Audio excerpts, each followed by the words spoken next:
கர்த்தருடைய பரிசுத்த நாமம் மகிமைப்படட்டும். அன்பு தேவ மனிதர் பாஸ்டர் ராஜன் பாஸ்டர், ஹாப்பி, பார்த்தது ரொம்ப சந்தோஷம். கர்த்தருக்கு மகிமை.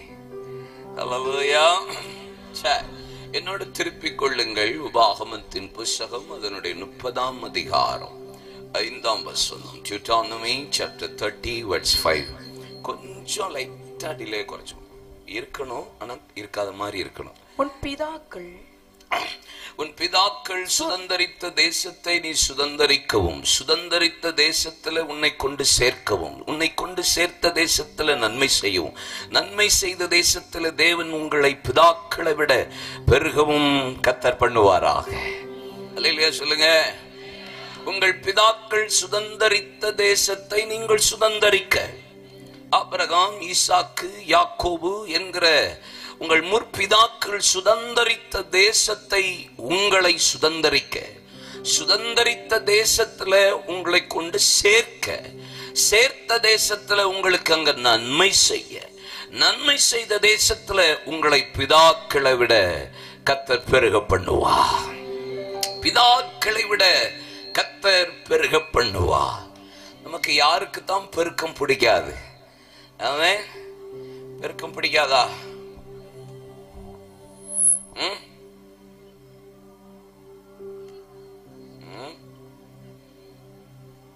யாருக்கு தான் பிடிக்காது?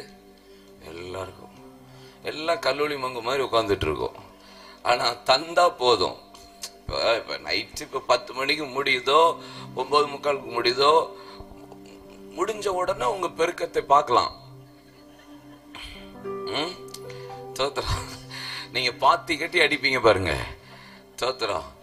இங்க இருக்கிற ஆவியா அங்க அப்படிங்கிற மாதிரி அளவுக்கு உங்களுடைய பிரசன்னம் அப்படி நிரம்பி இருப்பீங்க.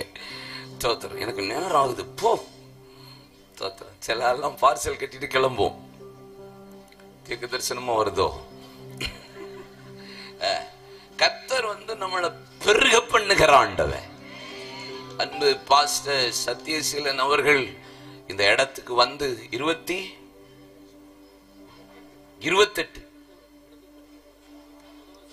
முதல் வருஷமே வந்துட்டேன். 12 வருஷம் பாருங்க. என் வயசுல பாதி தான் இருக்கு. அந்த அளவுக்கு ஒரு என்னோட பயங்கர சீனியர் அவரு. கர்த்தர் பிதாக்களை விட கர்த்தர் இந்த ஊழியத்தை பெருக பண்ணுவா. கர்த்தர் இங்க வந்திருக்கிற உங்களை கர்த்தர் பெருக பண்ணுவா. நம்புறீங்களா? விசுவாசிக்கிறீங்களா? பெருக்கம். ஆதியாகமத்தின் புஸ்தகம் 12ஆம் அதிகாரத்துல கர்த்தர் ஆபிரகாம் ஒருவனை அழைத்து சொல்லுகிறான், நான் உன்னை ஆசீர்வதிக்கவே ஆசீர்வதித்து உன்னை பெருகவே பெருக பண்ணுவேன். ஆதியாகமத்தின் புஸ்தகம் 13ஆம் அதிகாரம் அதனுடைய 13-14 வசனத்துல வாசித்து பாருங்க. ஆபிரகாமே, வடக்க தெற்க கிழக்க மேற்க நோக்கி பா, நீ பார்க்கிற பூமி முழுவதையும் உனக்கு உன் சந்ததிக்கும் கொடுத்து உன்னை ஆசீர்வதித்து பெருகவே பெருக பண்ணுவேன். ஆதியாம் 15ஆம் அதிகாரம் 5ஆம் வசனத்திலிருந்து நான் உனக்கு கேடகமும் மகா பெரிய பலனுமா இருப்பேன். ஓ கூடாரத்திலிருந்து வெளியே அழைத்து கண்களை ஏறெடுத்து பா, நட்சத்திரங்களை உன்னால் என்ன கூடுமானால் எண்ணிப்பார், கடலின் மணலை என்ன கூடுமானால் எண்ணிப்பார். இவ்வளவாய் உன் சந்ததியை ஆசீர்வதித்து நான் பெருகவே பெருகவே பண்ணுவேன் என்று வேதம் சொல்லுகிறது. ஆதியாகமத்தின் புஸ்தகம் 17ஆம் அதிகாரம் நான் சர்வ வல்லமையுள்ள தேவன் எனக்கு முன்பாக நடந்து உத்தமனா இரு என்று சொல்லிவிட்டு நான் உனக்கு சொல்லலையா, உன் தேசத்தை உன் சந்ததியை நான் ஆசீர்வதித்து பெருகவே பெருக பண்ணுவேன். கர்த்தர் 18ஆம் அதிகாரத்தில் மம்ரேன் சமபூமியின் பகலின் உஷ்ணமான வேளையிலே கூடார வாசலில் உட்கார்ந்திருந்து கண்களை ஏறெடுத்து பார்த்தபோது 3 புருஷர்கள் வர கண்டு, உற்பவ கால திட்டத்தில் உன்னிடத்தில் வருவேன், நீ ஒரு குமாரனை பெறுவாய், நான் உன்னை ஆசீர்வதித்து உன்னை பெருகவே கர்த்தர் உன்னை பெருக பண்ணுவேன். ஆதியாகமம் 22ஆம் அதிகாரம் கர்த்தர் ஈசாக்கை கையிலே கொடுத்தார். அவன் வாயை நகைக்க பண்ணினார். பலிபீடத்தில் வைத்துவிட்டு கையை ஓங்கின போது, இப்பொழுது அறிந்திருக்கிற ஆபிரகாமே, நீ எனக்கு பயந்து நடக்கிறவன் என்பதாக பின்னாக புதரிலே கொம்புகள் சிக்கிக் கொண்டிருக்கிற ஒரு ஆட்டுக்கடாவை கண்டு ஈசாக்குக்காக பலியிட்டான். கர்த்தர் அவனை ஆசீர்வதித்தவனை பெருகவே கர்த்தர் பெருக பண்ணினான். ஏசாயா தீர்க்கதரிசன புத்தகம் 51ஆம் அதிகாரம் அதனுடைய 2ஆம் வசனம், உங்கள் தாயாகிய சாராளை உங்கள் தகப்பனாகிய ஆபிரகாமை நோக்கி பாருங்கள், அவன் ஒருவனா இருக்கையில் அவனை அழைத்து ஆசீர்வதித்து அவனை பெருகவே கர்த்தர் பெருகவே பண்ணினார். அங்கே எபிரேயர் 11ஆம் அதிகாரத்தை நீங்க வாசித்து பாருங்கள். என்னிலும் பெரியவர் ஒருவரும் இல்லை என்று என் பேரில் நான் ஆணையிட்டு ஆசீர்வதிக்கிறேன். ஆபிரகாமை ஆசீர்வதித்து அவனை பெருகவே கர்த்தர் அவனை பெருக பண்ணினார். உங்கள் பிதாக்களாகிய ஆபிரகாமை காட்டிலும் கர்த்தர் நம்மை பெருக பண்ணுகிற ஆண்டவர். ஆமென். ஆதியாகமம் 26ஆம் அதிகாரம் 12ஆம் வசனம், எகிப்துக்கு போகாத இங்கே இரு, பஞ்ச தேசத்தில் விதைத்து 100 மடங்கு பலனை பெற்று வர வர விருத்தி அடைந்து மகா பெரியவனாகி ஆட்டு மந்தைகளையும் அநேக பணிவிடைக்காரர்களையும் கொடுத்ததனாலே பெலிஸ்தரை பொறாமை கொள்ளுகிற அளவிற்கு கர்த்தர் அவனை 100 மடங்கு ஆசீர்வதித்து பெருகவே கர்த்தர் அவனை பெருக பண்ணினார். அதே 26ஆம் அதிகாரம், ஏசேக்கு சித்தனா ரெகபோத்தை கொடுத்து பழுகி பெருகும்படி கர்த்தர் எனக்கு இடம் உண்டாக்கினார் என்று அங்கே ஈசாக்கை கர்த்தர் பெருகவே தேவன் பெருக பண்ணினார். அங்கே ஆதியாகமம் 28ஆம் அதிகாரம், கோலும் தடியோடு புறப்பட்டு பதான் அராமிலிருந்து போனவன 32ஆம் அதிகாரத்தில் 2 பரிவாரங்களாய் திரும்பி வரச் செய்து கர்த்தர் அவனை ஆசீர்வதித்து பெருகவே தேவன் அவனை பெருக பண்ணினார் என்று வேதம் சொல்லுகிறது. ஆதியாகமத்தின் புத்தகம் 38ஆம் அதிகாரம் 39ஆம் அதிகாரம், எகிப்துக்கு அடிமையாய் போன ஈசாக்கை அங்கே யோசேப்பை கர்த்தர் வேதம் சொல்லுகிறது. ஆதியாகமம் 40ஆம் அதிகாரம் 41ஆம் வசனத்தில் சாபநாத் பண்ணையா என்று சொல்லி கர்த்தர் அவனை ஆசீர்வதித்து பெருகவே கர்த்தர் அவனை பெருக பண்ணினார். 41ஆம் அதிகாரம் 50லிருந்து 52 வசனம் சொல்லுகிறது.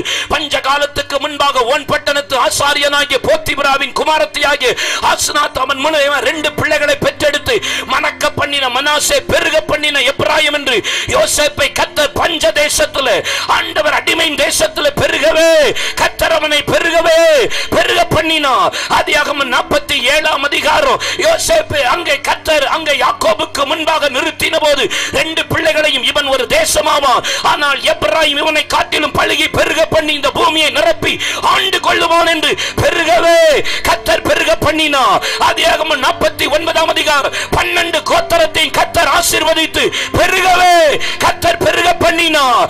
அங்கே அங்கே யாத்திராகமத்தின் புத்தகம் 1ஆம் அதிகாரம், எவ்வளவு உபத்திரப்பட்டார்களோ அவ்வளவாய் கர்த்தர் இஸ்ரவேல் ஜனங்களை பெருகவே கர்த்தர் பெருகவே பெருக பண்ணினார்.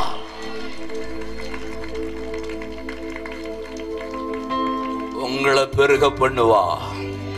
இந்த இடத்துல கர்த்தருடைய பெருக்கத்தை பார்ப்பீர்கள், ஊழியத்துல பெருக்கத்தை பார்ப்பீர்கள், குடும்பத்துல பெருக்கத்தை பார்ப்பீர்கள், உங்க பிள்ளைகளின் வாழ்க்கையில பெருக்கத்தை பார்ப்பீர்கள். இனி ஆத்துமா பெருக்கம், இனி ஜெப பெருக்கம், இனி அபிஷேக பெருக்கம், இனி ஊழிய பெருக்கம். நல்ல கையை தட்டி ஒரு நிமிஷம் வாயை திறந்து அந்நிய பாஷைகளை பேசி இனி இனி இனி இனி இனி குறுகில், இனி சிறுகல்ல, இனி கர்த்தர் என்னை பெருகவே பெருக பண்ண போகிறார்.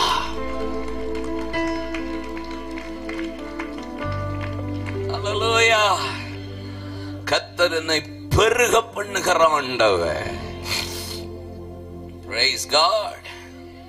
பிதாக்களை விட கர்த்தர் என்ன பெருக பண்ணுவார். சும்மா இல்ல, சொன்ன ஆளை விட 1% கூட என்ன பெருக பண்ணாம விடவே மாட்டார். யார் பிதாக்கள்? யார் பிதாக்கள்? பைபிள்ல 3. பிப்ளிக்கல் forefathers, வேதாகம பிதாக்கள். 2வது ஸ்பிரிச்சுவல் forefathers, ஆவிக்குரிய பிதாக்கள். 3வது அவர் ஓன் forefathers, எங்க அப்பா அம்மா எனக்கு ஒரு பிதா. பிப்ளிக்கல் forefathers யாரு? ஆதாம்ல இருந்து யோவான் அப்போஸ்தலன் வரைக்கும் வேதாகம பிதா. ஸ்பிரிச்சுவல் forefathers யாரு? சதீசீலன் பாஸ்டர்ட்ட கேட்டா அவர் ஆவிக்குரிய தகப்புன்னு சொல்லுவார். என்கிட்ட கேட்டா நான் ஆவிக்குரிய தகப்புன்னு சொல்லுவேன். மேடையில் இருக்கிற தேவ மனிதர்கள் ஒவ்வொருவரின் தனிப்பட்ட விதத்துல கேட்டா அவங்க தகப்பன்மார்களை சொல்லுவாங்க. Spiritual forefathers. நான் இந்து குடும்பத்திலிருந்து ரட்சிக்கப்பட்ட உடனே நான் கூட்டத்துக்கு போறேன். அகஸ்டின் அண்ணனை பார்க்கிறேன், மோகன் சின்னனை பார்க்கிறேன். தூத்துக்குடி பேரன்பு பெருளா, மிஷினரி பெருளா, பிரம்மாண்டமா இருக்கு. இப்படி பேசுவாங்களா? இப்படி ஒரு ஊழியக்காரனா? எனக்கு ஒரு பெரிய தாக்கத்தை ஏற்படுத்தின 2 தேவ மனிதர். எனக்கு இன்னும் ஸ்பிரிச்சுவல் ஃப்ரெண்ட்ஸ் இருக்காங்க, ஸ்பிரிச்சுவல் மென்டர்ஸ் இருக்காங்க. நான் எத்தனை லட்சம் பேர் முன்னாடியும் பிரசங்கம் பண்ணியிருக்கேன். ஆனா எனக்குன்னு ஒரு ஸ்பிரிச்சுவல் ஒரு சர்க்கிள் நான் வச்சிருக்கேன். அவங்ககிட்ட நான் ஷேர் பண்றேன். எனக்கு ஏதாவது ஒரு சின்ன காரியம்னு அவங்ககிட்ட உடனே நான் இம்மீடியட்டா பேசி ஜெபிச்சிருவேன். சில நேரம் போன்லயே நான் ஒரு மணி நேரம் 1.5 மணி நேரம் ஜெபிக்கிறதுலாம் இருக்கு. அப்ப எனக்குன்னு ஒரு ஆவிக்குரிய நண்பனோ ஆவிக்குரிய வழி நடத்துதலோ தகப்பன்மார்கள், ஸ்பிரிச்சுவல் ஃபார் ஃபாதர்ஸ், இதை நடத்துகிற சின்ன பையனா இருந்தா கூட ஓகே தான், வயசு கம்மியா இருக்கலாம், டசன்ட் மேட்டர். என்னை நடத்துறதுக்கு, என்னை பலப்படுத்துறதுக்கு, என்னை உந்து சக்தியா நடத்தி ஸ்பிரிச்சுவல் ஃபார் ஃபாதர்ஸ்.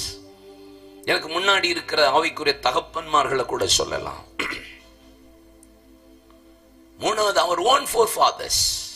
எங்க அப்பா அம்மா, பிதாக்களே உங்கள் பிள்ளைகளை கோபப்படுத்தாதிருங்கள், பிள்ளைகளே உங்கள் பிதாக்களுக்கு கீழ்ப்படிங்க. எபேசியர் 6ஆம் அதிகாரம் 1ஆம் வசனத்துல இருந்து. அப்ப எங்க அப்பா அம்மா எனக்கு பிதா அப்படின்னா ஆண்டவர் என்ன சொல்ல வர்றாரு? அது பிப்ளிக்கல் வேதாகம பிதாவா இருந்தாலும் ஆவிக்குரிய பிதாவா இருந்தாலும் உங்க அம்மா அப்பாவா இருந்தாலும் என்ன சொல்ல வர்றாரு? இந்த கடைசி நாள்ல, இந்த எழுப்புதல் காலகட்டத்துல அவங்கள விட 0.001% நீங்க பெருகணுங்கிறது வாக்குத்தத்தம் இல்ல, தேவனுடைய திட்டமே அதுதான். கொஞ்சம் மெதுவா தட்டுங்க, ஒன்னும் அவசரம்லாம் இல்ல. யோசிச்சு புரிஞ்ச பிறகு தட்டினதுக்கு அப்புறம் நான் பேசினா உங்களுக்கு புரியும். புரியுதா? 0.001% நீங்க பெருகணுங்கிறது தான் தேவனுடைய விருப்பம். அவருடைய விருப்பமே அதுதான். நீங்க இப்படி இருக்கிற இங்க பாருங்க, வாக்குத்தத்தம் அப்படின்னா வாக்குத்தத்தம் ஜெபமா மாறணும், வாக்குத்தத்தம் கேள்வி எழுப்பப்படணும், வாக்குத்தத்தம் ஒப்பிட்டு பார்க்க வேண்டும். வாக்குத்தத்தத்தை போர்டுலயோ அட்டையிலையோ பெற்றுக்கொண்டேன் அப்படின்னு சொன்னா அது பிரயோஜனம் கிடையாது, அது வசனம் தான். ஆண்டவர் சொல்லுகிறார் அங்க ஏசியா தீர்க்கதரிசன புஸ்தகத்துல, என் வார்த்தை மாறி எப்படி உறைந்த மலையில எப்படி நிலத்துல அது விழுந்து அது திரும்பி முளைத்து நமக்கு பலனை கொடுக்கிறதோ, கர்த்தர் நான் அனுப்பின வசனமும் அதே போல நான் அனுப்பின காரியமாய் நிறைவேற்றிட்டு தான் எனக்கு திரும்பி வரும், அது வெறுமையெல்லாம் என்கிட்ட திரும்பாதுங்கிறாரு. அப்ப வாக்குத்தத்தம்னா வாக்குத்தத்தமா இருந்தா அது ஒண்ணுமே பிரயோஜனம் இல்லை. அது போர்டுல இருக்கலாம், சர்ச்சில் இருக்கலாம், சிவர்ல இருக்கலாம். ஆனா அதை நான் என்னைக்கு ஜெபிக்க ஆரம்பிக்கிறேனோ, என்னைக்கு அதுல கேள்வி எழுப்ப ஆரம்பிக்கணும், என்னைக்கு அதை நான் ஒப்பிட்டு பார்த்து, ஆண்டவரே இது உம்முடைய சிநேகிதனாகிய ஆபிரகாமுக்கு கொடுத்த தேசம் அல்லவா என்று யோசபாத்து சொன்னவுடன், ஆமா அல்ல ஆண்டவர் சொல்லி உடனே கர்த்தர் யுத்தத்துல ஜெயத்தை கொடுத்து யோசபாத்தின் ராஜ்யபாரம் அமெரிக்கையோடு இருந்தது. கர்த்தர் அவனை யுத்தமே இல்லாதபடி இளைப்பாற பண்ணினார் சொன்னது போல இருக்குமானா, அப்ப நீங்க வாக்குத்தத்தமா பார்க்க கூடாது. ஆண்டவர் நமக்கு கொடுக்கிற ஒவ்வொரு வாக்குத்தத்தத்துக்கு பின்னாடி தேவனுடைய பெரிய திட்டத்தை தேவன் தந்துதான் ஒரு வாக்குத்தத்தத்தை தேவன் எனக்கு தருகிறார்.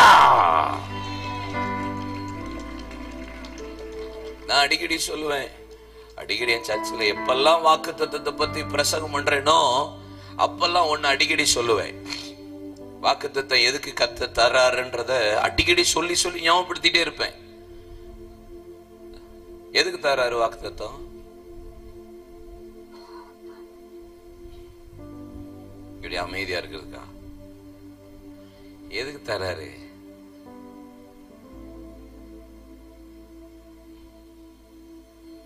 எதுக்கு தர்றாரு?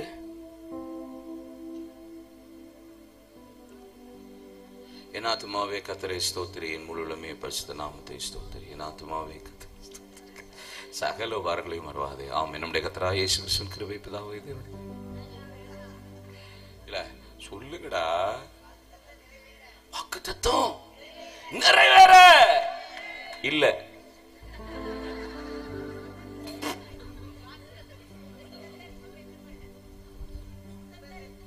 சுதந்தரித்து இல்ல.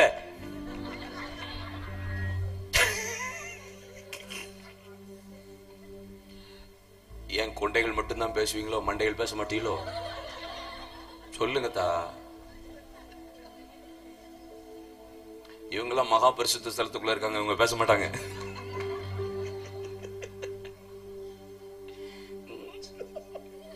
சொல்லுங்க சொல்லுங்கயா.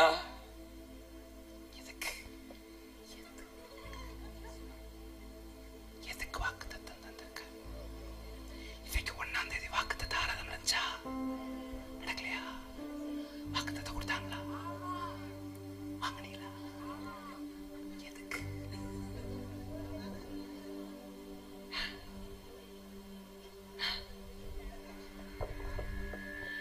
ஏரியா மட்டும்தான் பேசுவீங்களாப்பா ஜீவ தோட்டத்துல?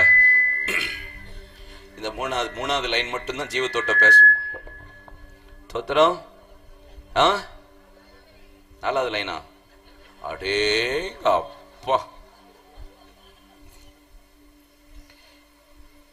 நானே சொல்லிட்டா. சரி, எதுக்கு வாக்குத்தத்தம் தராரு கர்த்தர்? எதுனாலும் வசனம் தான் நமக்கு, எதுனாலும் வசனம் தான். இங்க பாருங்க, என் பர்சனல் ஒப்பீனியனை சொல்றதுக்கு வசனங்க கிடையாது.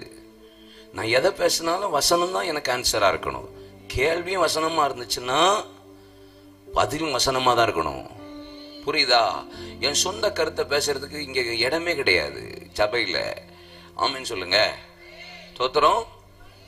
1 பேதுரு 2 பேதுரு 1ஆம் அதிகாரம் 4ஆம் வசனம் பாருங்க. 2 பேதுரு 1ஆம் அதிகாரம் 4ஆம் வசனம். உலகத்தினாலே உண்டான இச்சைகளுக்கு கேட்டுக்களுக்கு தப்பி நீங்கள் திவ்ய சுபாவத்திற்கு பங்கு உள்ளவர்கள் ஆகும்படிக்கு மகா மேன்மையும் அருமையுமான வாக்குத்தத்தங்கள் உங்களுக்கு அளிக்கப்பட்டிருக்கிறது. எதுக்கு கர்த்தர் வாக்குத்தத்தம் தாராரா? திவ்ய சுபாவத்துக்கு பங்குள்ளவர்கள் ஆகிறதற்காக. டிவைன் நேச்சர் அப்படின்னா பரலோக சுபாவத்துக்கு நாம் மாறதுக்கு தான் வாக்குத்தத்தமே தர்றாரு. ஒரு பரலோக பிரஜையா, பரலோக ஆளா நாம் மாறுறதுக்கு தான் எனக்கு வாக்குத்தத்தமே கொடுக்கிறாரு. நீங்க எந்த வாக்குத்தத்தத்தை எடுத்து பாருங்க, பின்னாடி நீங்க ஒன்ன பார்க்க முடியும். ஆண்டவருடைய எதிர்பார்ப்பு சுபாவத்துல தான் இருக்கும். இப்ப நான் சொன்னேனே, இவ்வளவு பெருக்கத்தின் வசனத்துல எந்த வசனத்துக்கு எடுத்து நீங்க பின்னாடி போய் பார்த்தாலும் ஆபிரகாம் சொல்லுவாரு. ஏன் ஆபிரகாம், ஏன் இப்ப தேசத்தை விடு, இனத்தை விடு, தகப்பன் எல்லாத்தையும் விட்டாதானே உனக்கு பெருக்கும். வாக்குத்தத்தம் எப்ப விடு, உன்னை அதிசயங்களை காண பண்ணுவேன்னு வாக்குத்தத்தம். இது யாருக்கு பிடிக்காது? உங்களுக்கு எல்லாருக்கும் பிடிக்கும். அதிசயங்களை காண பண்ணுவேன். ஆனா நீ எகிப்தை விட்டு வெளியே வா, உன்னை அதிசயத்தை காண பண்றேன். நீ நினைக்கிறதுக்கு வேண்டிக் கொள்ளுகிறதற்கு மிகவும் அதிகமாய் செய்ய வல்லமை உள்ளவர் உனக்கு அப்படின்னு சொன்னோன்னே நமக்கு ரொம்ப குதிக்குது, உடம்பெல்லாம் அப்படியே சூடு ஏறுது. நான் நினைக்கிறதுக்கு அப்படிங்கிறோம். ஆனா ஆண்டவர் சொல்கிற உனக்குள்ள வல்லமையா கிரியை செய்கிற அந்த வல்லமையின் படியே உன் விசுவாசம் எவ்வளவு, உன் ஜபம் எவ்வளவு, உன்னுடைய அபிஷேகம் எவ்வளவு, நீ சபைக்கு கர்த்தருக்கு ஆத்தும ஆதாயம் பண்றது எவ்வளவு, அந்த வல்லமையின் படியே உனக்கு வல்லமையா கிரியை செய்ய தேவன் உண்மையுள்ளவராய் இருக்கிறார். திறந்த வாசலை உனக்கு முன்பாக வச்சிருக்கிறேன். வாக்குத்தத்தம் கேட்ட உடனே ஹாப்பியா இருக்கு. இந்த மாசம் முழுசும் திறந்த வாசல் தான். அட்டேங்க அப்பா, போய்கிட்டே இருக்கலாம் போல, எங்கேயும் கர்த்தர் அடைக்க மாட்டார் போல. ஆனா ஆண்டவர் அதுக்குள்ள திவ்ய சுபாவம் என்ன சொல்கிற, உனக்கு கொஞ்சம் பலன் இருந்தும் என் நாமத்தை மறுதலியாபடி என் வசனத்தை கை கொண்டபடியால் இப்பொழுது நான் அறிந்திருக்கேன், உனக்கு திறந்த வாசலை வச்சிருக்கிறேன். ஏ சபையே, நீ சகோதர சிநேகம் உள்ள சபையா இருந்தீங்கன்னா போதும். நீங்க பைபிள்ல நீங்க எங்க போய் தேடி வாசிங்க வாக்குத்தத்தம்னு சொன்னா அதுல பின்னாடி கர்த்தர் எதிர்பார்க்கிறது பரலோக சுபாவத்துக்காக மாத்திரம்தான்.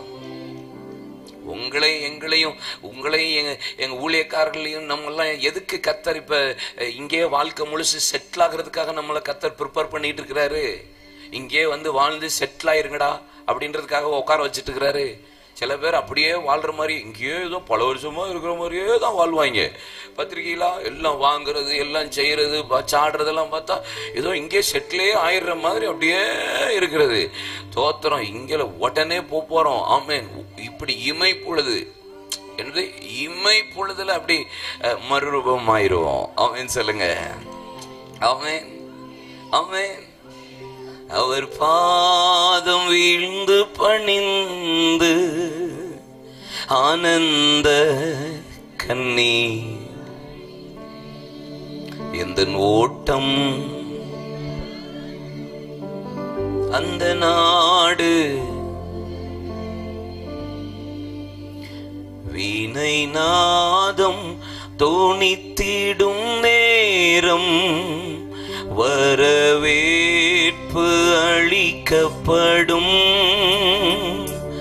என்னை பேர் சொல்லியே இயேசு கூப்பிடுவா, எனக்கு ஆனந்தம் பொங்கிடுதே. என்னை பேர் சொல்லியே இயேசு கூப்பிடுவா, எனக்கு ஆனந்தம் பொங்கிடுதே. அவர் பாதம் வீழ்ந்து பணிந்து ஆனந்த கண்ணீர் வடிப்பே, எந்தன் ஓட்டம் ஜெயத்துடன் முடியும், அந்த நாடு சுதந்தரிப்பே. கஷ்டம் கண்ணீர் நிறைந்த உலகில் கடந்தென்று நான் மறைவே,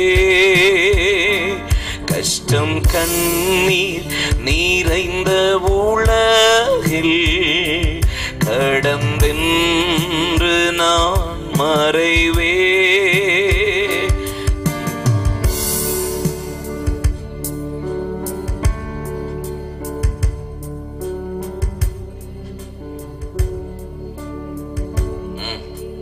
அவர் பாதம் வீழ்ந்து பணிந்து ஆனந்த கண்ணீர் வடிப்பே,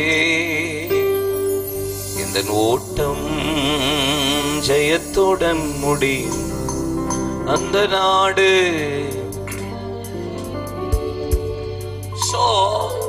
ஆண்டவர் உங்கள் பிதாக்கள் சுதந்தரித்த தேசத்தை நீங்கள் சுதந்தரித்த தேசத்துல உங்களை கொண்டு சேர்த்த தேசத்துல உங்களுக்கு நன்மை செய்த தேசத்துல உங்களை தேவன் பிதாக்களை விட பெருக பண்ண. ஆமென். தேவன் பெருக்கத்தை விரும்புகிறவர். தேவனுடைய சிந்தையில இருக்கிறதையே பெரிய நினைவே என்னன்னா நீங்களும் நானும் பெருகணும் அப்படிங்கிறதுக்கு தான். I'm not talking about only financial growth. நமக்கு இன்னைக்கு கிறிஸ்தவ உலகத்துல உடனே மண்டையில பல்ப் அடிக்கிறது என்னது? பேங்க் அக்கவுண்ட் நிரம்பிரும் போல இருக்கு. இல்ல, அதை விட மேலான ஒரு பெருக்கத்தை கர்த்தர் நம்மிடத்துல விரும்புகிறார். பெருக, பிதாக்களை விட கர்த்தர் நம்மை பெருக பண்ணுகிறவர். இவருங்களேன், ஆபிரகாம் ஒரு ஆளு தான். ஈசாக்கு, யாக்கோபுல இருந்து 12 இருந்து 70 பேரா எகிப்துக்கு போனாங்க. 70 பேர் எகிப்துக்கு போனாலும் அங்க 6 லட்சம் புருஷர்கள், வெளியே வந்தா 30 லட்சம் வெளியே போகுது. ஒரு ஆளாதான் கர்த்தர் வெளியே அனுப்புனாரு. அப்ப யோசிச்சு பார்க்கணும்ல, இயேசு ஒண்ணுதான், 12 சீஷர்கள், 70. ஆங்கில வேதாகமத்துல 72ன்னு போட்டிருக்கு, பைபிள்ல 70 இருக்கு. அப்புறம் 120 மேல் வீட்டறையில, அப்புறம் 3000 மாறுது, அதுக்கப்புறம் 5000 மாறுது. சீஷர்களின் தொகை பெருகுது. அதுக்கப்புறம் அதிகமா ஆட்களை கர்த்தர் கொண்டு வருகிறார். மிஷனரி பெருக்கம் வருது, சுவிசேஷ பெருக்கம் வருகிறது, உபத்திரவ பெருக்கம் வருகிறது. கர்த்தர் இன்னைக்கு பெருக பண்ணி இயேசுவில் ஆரம்பித்த தேவன் இன்னைக்கு நம்மளை வரைக்கும் இதுவரைக்கும் எவ்வளவு தேவன் நம்மளை பெருக பண்ணியிருக்கிறார் என்று சொன்னா, தேவனுடைய பெரிய வாக்கு தத்தம் என்பதல்ல, இது தேவனுடைய பெரிய திட்டமே. நீங்களும் நானும் பெருகிறதா. சபை சின்னதா இருக்கிறது தேவ திட்டம் இல்ல. குடும்பம் அப்படியே இல்ல, பெருகணும். உங்க சந்ததிகளை கர்த்தர் பெருக பண்ண விரும்புகிறார்.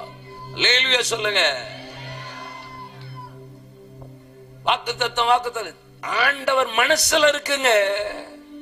அவர் யோசித்து என் பிள்ளை பெருகும். இன்னைக்கு சபை இந்த இடத்துல ஆரம்பிச்சிருக்கு.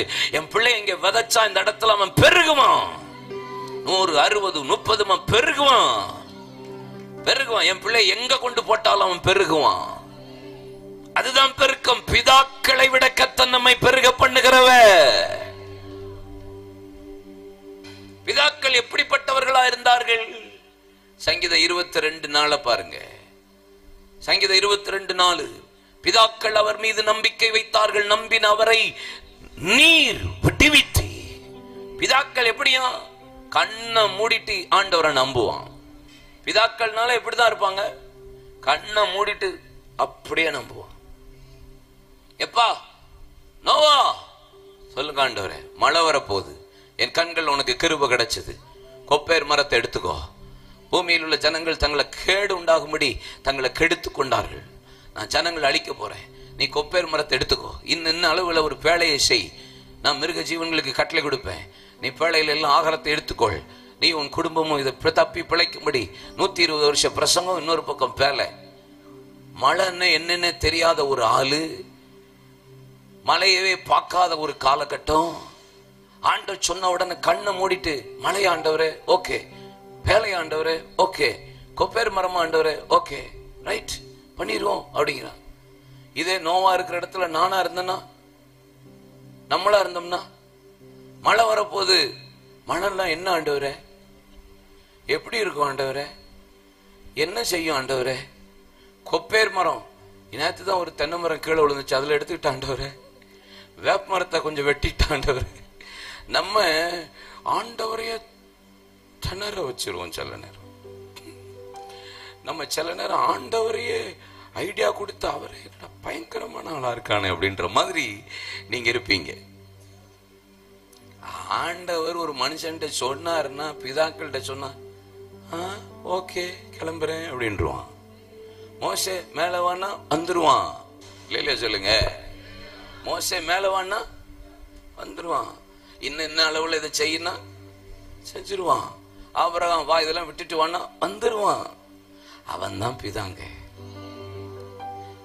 ஏன் கர்த்தர் பிதாக்களை விட பெருக பண்றாருன்னா, பிதாக்கள் எதையுமே யோசிக்காம அப்படியே நம்புவான்.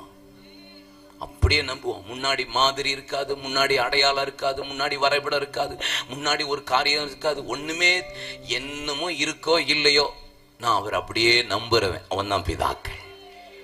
கண்ணை மூடிட்டு நம்புறான் பாத்தீங்களா, அவன் தான் பிதா. யாத்திராகமத்தின் புஸ்தகம் 3ஆம் அதிகாரம் அதனுடைய 11, 13 அதுல வசனங்கள்ல நீங்க வாசிச்சு பாருங்க. ஆண்டவர் மோசேட்ட சொல்லுகிறார், எப்பா நீ போய் என் ஜனத்தை விடுதலையாக்கிட்டு நீ புறப்பட்டு போ, நான் உன்னை அனுப்புறேன் அப்படின்னு சொன்னா, மோசே கேட்கிறார், ஆண்டவரே பிதாக்களின் தேவன் என்ன யார் அனுப்பினான்னு கேட்டா நான் என்ன சொல்ல? பிதாக்கள் என்கிட்ட கேட்பாங்களே என்ன சொல்ல? ஆண்டவர் சொல்றார், இருக்கிறவராகவே இருக்கிறேன் என்று சொன்னவர் உன்னை அனுப்பினார் என்று சொல்லுன்னு சொல்றார். ஆண்டவருடைய பேரே தெரியாத காலகட்டத்தில் வாழ்ந்தவர்கள் தான் பிதாக்கள். ஆண்டவருடைய நாமம் தெரியல, ஆண்டவருடைய பேர் தெரியல, என் பிதாக்கள் உன்னை அனுப்பினார் யாருன்னு கேட்டா என்னன்னு சொல்ல தெரியல, இருக்கிறவராகவே இருக்கிறேன்னு சொன்னவர் அனுப்பினான்னு சொல்லி போதும், more than enough. அப்ப ஆண்டவர் பெயரை உச்சரிக்க கூட முடியாத காலகட்டத்தில் வாழ்ந்தவர் பிதாக்கள். அவர்கள் முன்னாடி அடையாளம் இல்ல, மாதிரி இல்ல, முன்னாடி ஒரு வரைபடம் இல்ல, முன்னாடி ஒரு சொல்றது களவு ஒரு ஆள் இதை செஞ்சான்னு சொல்றதுக்கு இல்ல. அவ்வளவு கஷ்டப்பட்டு அவர்கள் தேவ சமூகத்தில் ஆண்டவர் ஒரு வார்த்தை சொல்லிட்டா போதும், அப்படியே கண்ணை மூடிட்டு நம்பிட்டு புறப்பட்டு போனா, இதை செய்யினா செஞ்சான், வான்னா வந்தான், இங்க போனா போனான், காத்திருந்தா இதெல்லாம் செய்திருப்பார்களானா? இன்னைக்கு இரவு சொல்லுகிறேன், கர்த்தர் நமக்கு முன்னாடி எத்தனையோ மாதிரி வைத்திருக்கிறார், எத்தனையோ அடையாளத்தை வைத்திருக்கிறார், எத்தனையோ வரைபடத்தை வைத்திருக்கிறார், எத்தனையோ வார்த்தைகளை வைத்திருக்கிறார், எத்தனையோ தீர்க்க தரிசனங்களை கொடுத்திருக்கிறார். அவர்களுக்கு முன்னாடி ஒண்ணுமே இல்லாத காலத்தில் அவர்கள் பெருகி இருப்பார்களானா? எனக்கு முன்னாடி இன்னைக்கு எத்தனையோ மாதிரி இருக்கிறது. 1 பேதுரு 2ஆம் அதிகாரம் அதனுடைய 21ஆம் வசனம் சொல்லுகிறது, இயேசு தாமே அவர் பாடுபட்டு தம்முடைய அடிச்சுவடை பின்பற்றி வரும்படி நமக்கு முன்பாக மாதிரியை வைத்து போயிருக்கிறார். எனக்கு முன்னாடி அவர் பாடுபட்டு மாதிரியை வச்சுட்டு போயிருக்கிறார். பாடுபட்டு கஷ்டப்பட்டு மாதிரியை வச்சுட்டு போயிருக்கிறார். அதனாலதான் இயேசு சொல்லுகிறார், யோவான் 13ஆம் அதிகாரம் அதுல வாசித்து பாருங்க, 12ஆம் வசனத்திலிருந்து ஆண்டவர் சொல்லுகிறார், உங்கள் தேவனாய் ஆண்டவராய நானே உங்கள் கால்களை கழுவி உங்களுக்கு மாதிரியை வைத்து போயிருப்பேனானா நீங்களும் இதேபடி செய்ய உங்களை ஒப்பு கொடுங்கள் என்று ஆண்டவர் சொல்லுகிறார். இதேபடி செய்யுங்க, இதே மாதிரி பண்ணுங்க. எல்லா தேவ மனிதர்களும், எல்லா பிதாக்களும், எல்லா பரிசுத்தவான்களும் கஷ்டப்பட்டு பாடுபட்டு, மோசே கொடுத்த விளைக்கரையும் அதிகம். ஆனா அடுத்த தலைமுறை யோசுவா அந்த மாதிரி அப்படியே பின்பற்றி போயிட்டான். மோசே கொடுத்த ஜபம் அதிகம், விளைக்கரையும் அதிகம், மலையில ஏறி போய் காத்திருந்தது அதிகம், உபவாசித்தது அதிகம், தேவ சமூகத்தில் போராடினது அதிகம், ஜனங்களோடு போராடினது அதிகம். எல்லாவற்றிலும் பயங்கர போராட்டம், பயங்கர காரியங்கள், பிரயாசங்கள், பாடுகள், உபத்திரவங்கள், கஷ்டங்கள், கண்ணீர்கள், வேதனைகள், அவமானங்கள், நிந்தைகள், அவர் இவை எல்லாவற்றிலும் ஒரு பெரிய மாதிரியை உண்டாக்கி இருக்கிறார்கள். ஆனா அடுத்த தலைமுறை யோசுவாவுக்கு வரும்போது, யோசுவா அப்படி செய்ய வேண்டாம், நீ யோசுவாவை பலன் கொண்டு திடமனதா இரு, திகையாதே, கலங்காதே, நான் உன்னோடு கூட இருப்பேன். மோசையோடு கூட இருந்தது போல நான் உன்னோடு கூட இருப்பேன். என்னுடைய பிதாக்களுக்கு நான் ஆணையிட்டு கொடுத்த தேசத்தை நீதான் பங்கிட்டு கொடுப்பா. இந்த நியாய பிரமாண புத்தகத்தை மாத்திரம் நீ கை கொள்ள மனதா இருந்தால் போதும், இந்த போய் வந்த தேசத்தை நீ சுதந்தரித்துக் கொள்ளுவா. ஆபிரகாம் கொடுத்த விளைக்கரையும் அதிகம். ஈசாக்கு நீ கொடுக்க வேண்டாம், அவர் தோண்டின துறவை ஜஸ்ட் தூத்து போட்டாலே போதும், கர்த்தர் உனக்கு பழுகி பெருகும்படி ரகவத்தை உண்டாக்கிடுவா. ஆபிரகாம் பட்ட பிரயாசம் அதிகம், மோசே பட்ட பிரயாசம் அதிகம். இயேசு பாடுபட்டு தம்முடைய அடிச்சுவடை பின்பற்றி வரும்படி எனக்கு மாதிரி. நம்புகிறதுக்கு ஒண்ணுமே இல்லாத காலத்துல நம்பினாம் பாத்தீங்களா, அவன் தான் பிதாக்கள். இயேசு சொன்ன வார்த்தை என்ன? யோவான் 14ஆம் அதிகாரம் 13ஆம் வசனத்துல, என்னை விசுவாசிக்கிறவன் தான் செய்த கிரியைகளை செய்வான், என்னிலும், சொல்லுங்க, என்னிலும் பெருசா செய்வான். அப்ப ஆண்டவர் இயேசுனுடைய ஆசையே என்னதாங்க? நீ என்னை விட பெரிய ஆள் ஆகணும் தான் விரும்புறாரு. உங்களுக்கு டியூப்லைட் விளங்கலை உங்களுக்கு. இயேசுடைய ஆசையே என்ன? என்ன விசுவாசிக்கிறவன் நான் செஞ்சதையும் செய்வேன், என்னை விட பெருசு. உண்மையா இல்லையா? சொல்லுங்க. இயேசுவே, எப்பா நான் இந்த அற்புதம் செஞ்சேன், என்னை விட நீ பெருசா செய், பெருசா பாரு, பெருசா பண்ணு. இயேசு 12 வருஷம் பெரும்பாடுள்ள ஸ்திரீ, 18 வருஷம் பாடுள்ள ஸ்திரீ, 38 வருஷம் ஒரு மனுஷனை எழுப்புனாரு. கரெக்ட் தானா? ஆனா அப்போஸ்தலர் நடவடிக்கையில ஒரு ஆளு 40 வருஷம் எழும்பிடான்ட்டார். இயேசுவோட பெருசா தான் செஞ்சிருக்கான். ஒருத்தன் பிறவி சப்பானி, பிறந்த முதல்ல சப்பானி, அவனையும் கத்தறான். இயேசு செய்யாத அநேக இயேசுடைய நிழல்ல பட்டு எங்கேயாவது அற்புதம் நடந்திருக்கா? இல்ல. ஆனா பேதுருடைய நிழலை பட்ட போது, பவுலுடைய கச்சைகளை போட்ட போது வியாதியஸ்தர்கள் சுகமடைந்தார்கள். அப்ப இயேசு எதை விரும்புறாரு? என் பிள்ளைகளை இந்த கடைசி கால எழுப்புதல்ல என்னை விட நீங்க பெருசாகணும். பெருசா ஊழியக்காரங்களெல்லாம் பார்த்து நான் சொல்றேன், ஆண்டவரை விட நீங்க பெரிய ஊழியங்களை செய்யணும். அதை விட மேலான காரியங்களை கர்த்தர் நம்முடைய ஊழியர்களை கொண்டு கர்த்தர் இந்த கடைசி கால எழுப்புதல்ல செய்ய விரும்புகிறது தான் தேவனுடைய பெரிய வாக்குத்தத்தல்ல, தேவ திட்டம். ஒரு நிமிஷம் கைகளை தட்டுங்க. இதுவரைக்கும் நடந்ததை விட, இதுக்கு முன்னாடி நடந்ததை விட இனி நடக்க போகிறதெல்லாம் ஆண்டவரை, இனி பார்க்காதது நடக்க போகிறது, கேட்காதது நடக்க போகிறது, உணராதது நடக்க போகிறது. தேவனிடத்தில் அன்பு கூறுகிற பிள்ளைகளுக்கு, தேவனிடத்தில் காத்திருக்கிற பிள்ளைகளுக்கு, தேவனிடத்தில் பயப்படுகிற பிள்ளைகளுக்கு, கண் காணல, காது கேட்கல, இதயத்தில் தோன்றல, ஆனா தம்முடைய அன்பு கூறுகிற பிள்ளைகளுக்கு உலக தோற்றத்துக்கு முன்பாகவே தேவன் நிர்ணயம் பண்ணி வைத்திருப்பது உண்மையானோ இந்த ராத்திரி வேளை, இந்த 4வது நாள் கூட்டத்தில் ஜீவ தோட்ட திருச்சபையில் இந்த தேவனுடைய ஊழியர்கள் இருக்கிற இந்த மைதானத்தில் தேவ ஜனமாய் உங்கள் மத்தியில் தேவன் உங்களை பிதாக்களை விட பெருக பண்ண போகிறார்.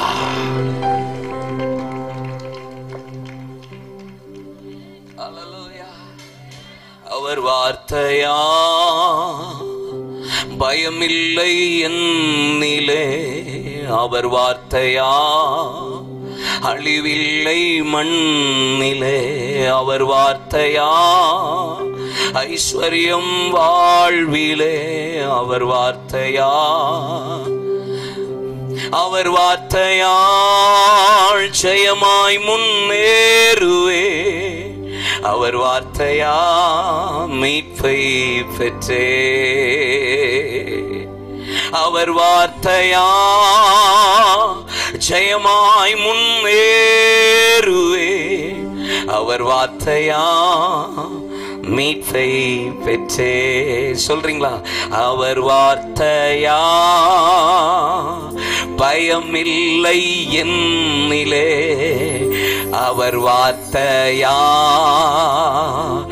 அழிவில்லை மண்ணிலே, அவர் வார்த்தையா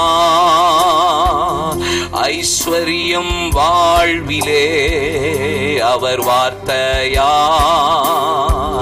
மகிமை என் பூவிலே, அவர் வார்த்தையா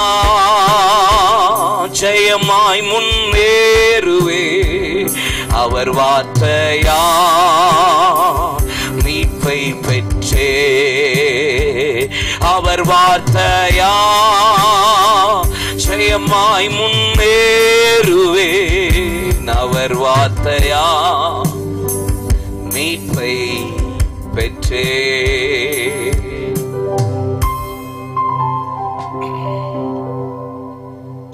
அல்லேலூயா. எனக்கு முன்னாடி இன்னைக்கு ஒரு சர்ச்சை கட்டணுமா மாதிரி இருக்கு. ஒரு பாட்டு பாடணுமா, இந்த பாட்டு ஒரு மாதிரி இருக்கு. யூடியூப் அடிச்சா பார்த்தா உடனே மாதிரி. ஒரு பிரசங்கமா ஒரு மாதிரி இருக்கு. ஒரு சபை எப்படி நடத்தணும் ஒழுங்கு அப்படி அடிச்சா போதும் மாதிரி. இன்னைக்கு ஆர்டிபிஷியல் இன்டெலிஜென்ட் வந்துருச்சு. அதை விட இன்னைக்கு அட்வான்ஸ் டெக்னாலஜி எல்லாம் போயிட்டு ஆர்டிபிஷியல் இன்டெலிஜென்ட் எல்லாம் 2019 வந்துருச்சு. இன்னைக்கு எக்ஸ்ட்ராவா வந்துருச்சு. AOI ASI அப்படிலாம் பயங்கரமா போய்கிட்டு இருக்கு. மோசமான காலகட்டத்தில் போயிட்டு இருக்கோம். அன்னைக்கு ஜஸ்ட் நான் போவே மாட்டேன், இன்னைக்கு என்னதான் அதுல இருக்குன்னு பார்த்துருமேன்ட்டு ஜஸ்ட் ஏஐல போயிட்டு நான் கேட்கிறேன், ஹூ இஸ் கார்த்திக் கமாலியல் அப்படின்னு கேட்கிறேன். அது ஒரு பேஜுக்கு பயங்கரமா சொல்லுது. கார்த்திக் கமாலியல் இஸ் a Hindu பேக்ரவுண்டு, தூத்துக்குடியை சேர்ந்தவர், அவர் இந்துலேருந்து ரசிக்கப்பட்டவர், காலேஜ் படிக்கும் போது குடிச்சாரு, drugs, he's addicted in drugs, அப்படி இப்படின்னு சொல்லிட்டே வருது. எனக்கு அது சொல்லுது. ஆமா, அவர் இப்போ நான் கன்வெர்டட் கிறிஸ்டியன், இப்போ மினிஸ்ட்ரி பண்றாரு, அதை செய்யறாரு, இதை செய்யறாரு, ஆனையாக்கும் பூனையாக்கும் அடிச்சு கலப்புது. அவர் யூடியூப் சேனல் வச்சிருக்கிறாரு, 2 பாட்டு போட்டிருக்கிறாரு, வீடியோ சாங் போட்டிருக்கு, இங்க ஊழியத்துக்கெல்லாம் போறாரு, எப்போ பார்த்தாலும் எழுப்புதலும் பாரு. அவர் ஒரு மினிஸ்ட்ரி பண்றாரு, a cry for revival, இவ்வளவு சொல்லுது பாஸ்டர், சொல்லுது. சரி, நம்மளதான் ஊர் முழிச்சும் தெரியுது அது சொல்லுதுன்ட்டு. ஹூ இஸ் சுபா கமாலியல், என் வீட்டுக்காரி பேரை கேட்டேன், அது சொல்லுது. சுபா கமாலியல் கார்த்திக் கமாலியல் ஒய்ஃபு. அந்த அம்மா இவருக்கு கொஞ்சம் மினிஸ்ட்ரியில சப்போர்ட் பண்ணுது. 2 பிள்ளைகள் இருக்கு, பிள்ளைகள் பேரை வேற சொல்லுது. எந்த காலகட்டத்தில் உட்கார்ந்துருக்கோம்னு யோசிச்சு பாருங்க. மோசமான காலகட்டத்தில் இருக்கிறோம். எல்லாமே அண்டர் ஸ்கேனிங்கா தான் இருக்கு, அண்டர் ரெக்கார்டிங்கா தான் இருக்கு. அவ்வளவு இன்னைக்கு எல்லாத்துக்கும் மாதிரி இருக்கு. நீங்க இப்பெல்லாம் நீங்க இன்ஜினியர்ட்ட எல்லாம் போகவே தேவையில்லை. நீங்க ஜஸ்ட் போய் நீங்க அடிங்க, ஒரு வீடை நீங்க எப்படி டிசைன் பண்ண நீங்களே டிசைன் பண்ணிக்கலாம். அப்படிலாம் ஆப் இருக்கு, நீங்களே டிசைன் பண்ணிக்கலாம். நீங்களே ஒரு இப்ப முந்தி நம்ம ஸ்கூல் படிக்கும் போது என்ன செய்வோம், as I am suffering from fever, I am unable to attend the class, so that's why granted leave for 2 days அப்படின்னு எழுதுவோம்ல. இப்ப அப்படி செய்யட்டா போயிட்டு அதுல ஐ நீட் லீவ் லெட்டர் அப்படின்னு போட்டா அது லீவ் லெட்டர் ஃபார்ம் பண்ணி கொடுத்துருது. எல்லாத்துக்கும் மாதிரி, எல்லாத்துக்கும் மாடல். ஆனா அன்னைக்கு ஒண்ணுமே இல்லை. முன்னாடி மாதிரி இல்லை, முன்னாடி ஒழுங்கு இல்லை, முன்னாடி இல்லை. எல்லாம் கஷ்டப்பட்டு மலையில ஏறி உபவாசித்து காத்திருந்து பிரயாசப்பட்டு யுத்தம் பண்ணி கைகளை உயர்த்தி பாடுபட்டு சிலுவை சுமந்து அடிக்கப்பட்டு அவமானங்களை ஏற்றுக்கொண்டு இவைகளை பெற்ற பின்புதான் அவங்களுக்கு கத்தர் அவர்களை பெருக பண்ணி இருக்கிறார். இன்னைக்கு முன்னாடி எனக்கு இவ்வளவு கத்தர் கொடுத்திருந்தோம், இன்னும் நான் பெருகாம இருப்பேன்னா something wrong in my life, something wrong in my ministry, something wrong in my family. ஏதோ தவறு நடக்கிறது என் வாழ்க்கையில, ஏதோ தவறு நடக்கிறது என் ஊழியத்துல, ஏதோ தவறு நடக்கிறது என் தரிசனத்துல. ஒரு காலத்துல ஒண்ணுமே இல்லாத காலத்திலேயே பிதாக்கள் பெருகி இருப்பார்கள். ஆனா இன்னைக்கு எனக்கு முன்னாடி ஜபத்துக்கு மாதிரி இருக்கிறது, ஊழியத்துக்கு மாதிரி இருக்கிறது. அபிஷேகமா, ஊழியமா, பாடலாம், ஆராதனையா, whatever in our life, எல்லாவற்றுக்கும் கர்த்தர் மாதிரியை கொடுத்திருப்பாரானா நீங்களும் நானும் என்றைக்கோ கர்த்தர் நம்மளை பெருக பண்ணி இருக்கணும். இன்னும் என் வாழ்க்கையில பெருக்கம் இல்லை என்றால் something wrong in my life. Hallelujah. ஜெபம்னா ஒரு மாதிரி. இயேசுதான் எல்லாத்துக்கும் நமக்கு மாதிரி. அவர் அடிச்சுவடை பின்பற்றும்படி எனக்கு மாதிரி வச்சிருக்கிறார். அப்போஸ்தலனாகிய பவுல் எப்படி தைரியமா சொல்லுகிறார், ஒன்று கிறிஸ்துவை பின்பற்றுங்கள், இல்லை என்றால் என்னை பின்பற்றுங்கள். அவருடைய அச்சடையாளங்களை என் சரீரத்தில் தரித்திருக்கிறேன். ஒவ்வொரு இடத்துலயும் நான் என்ன பின்பற்றின ஒரு மனுஷனால எப்படிங்க சொல்ல முடியுது? அச்சடையாளங்களை தரித்திருக்கிறேன்னு சொல்றார். அந்த அளவுக்கு. உங்க ஊரு கன்னியாகுமரி மாவட்டத்தில் நாகர்கோயில சாது சுந்தர் சிங் என்கிற விளையேற பெற்ற மனிதன் வந்த காலகட்டத்தில் இங்க நடந்த ஒரு சம்பவம். அவர் திபெத் மலை பகுதியில் ஊழியம் செய்தவர். சீக்கியர் மத்தியிலிருந்து கர்த்தர் அவரை தூக்கி எடுத்தவர். தகப்பன் தாய் அவர் இயேசுவை ஏற்றுக்கொண்டதனால புறக்கணிக்கப்பட்டவர். விஷத்தை ஊற்றி கொலை செய்ய தகப்பனை பிரயாசப்பட்டவர். கர்த்தர் அவருக்கு ஜீவனை கொடுத்து இயேசுவையே போல அவர் வாழ்க்கையை தன்னை அர்ப்பணித்தவர். நாகர்கோயிலுக்கு வந்திருந்த போது ஒரு கூட்டத்துக்கு அழைக்கப்பட்டவர்.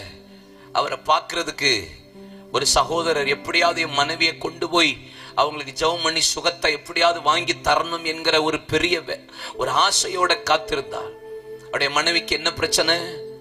டிப்ரெஷன், மென்டல் ப்ராப்ளம், பிசாசின் போராட்டம். திடீரென்று அந்த ஆவி வரும். டிப்ரெஷன்ல ட்ரெஸ் எல்லாம் கிழிச்சிட்டு நிர்வாணமா தெருவில் போய் ஓடிடுவாங்க. அதுக்காகவே அவர் வேலைக்கு போகும்போது வீட்டுல எல்லா கதவுகளிலும் பூட்ட போட்டுட்டு போவார்.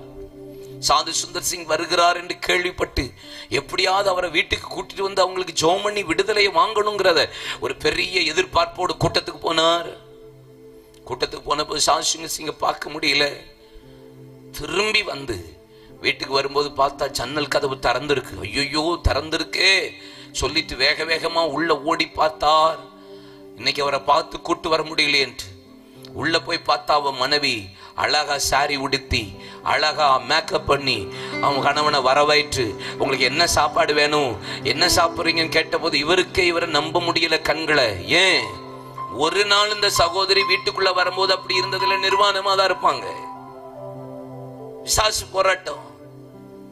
என்ன நடந்ததுன்னு கேட்ட போது அவன் மனைவி சொன்னாங்க, நீங்க போயிட்டீங்க, நான் வீட்டுல இருந்தேன், மேல் ஜன்னல் கதவை தட்டினேன், திறந்தது, எட்டி பார்த்துட்டு இருந்தேன்.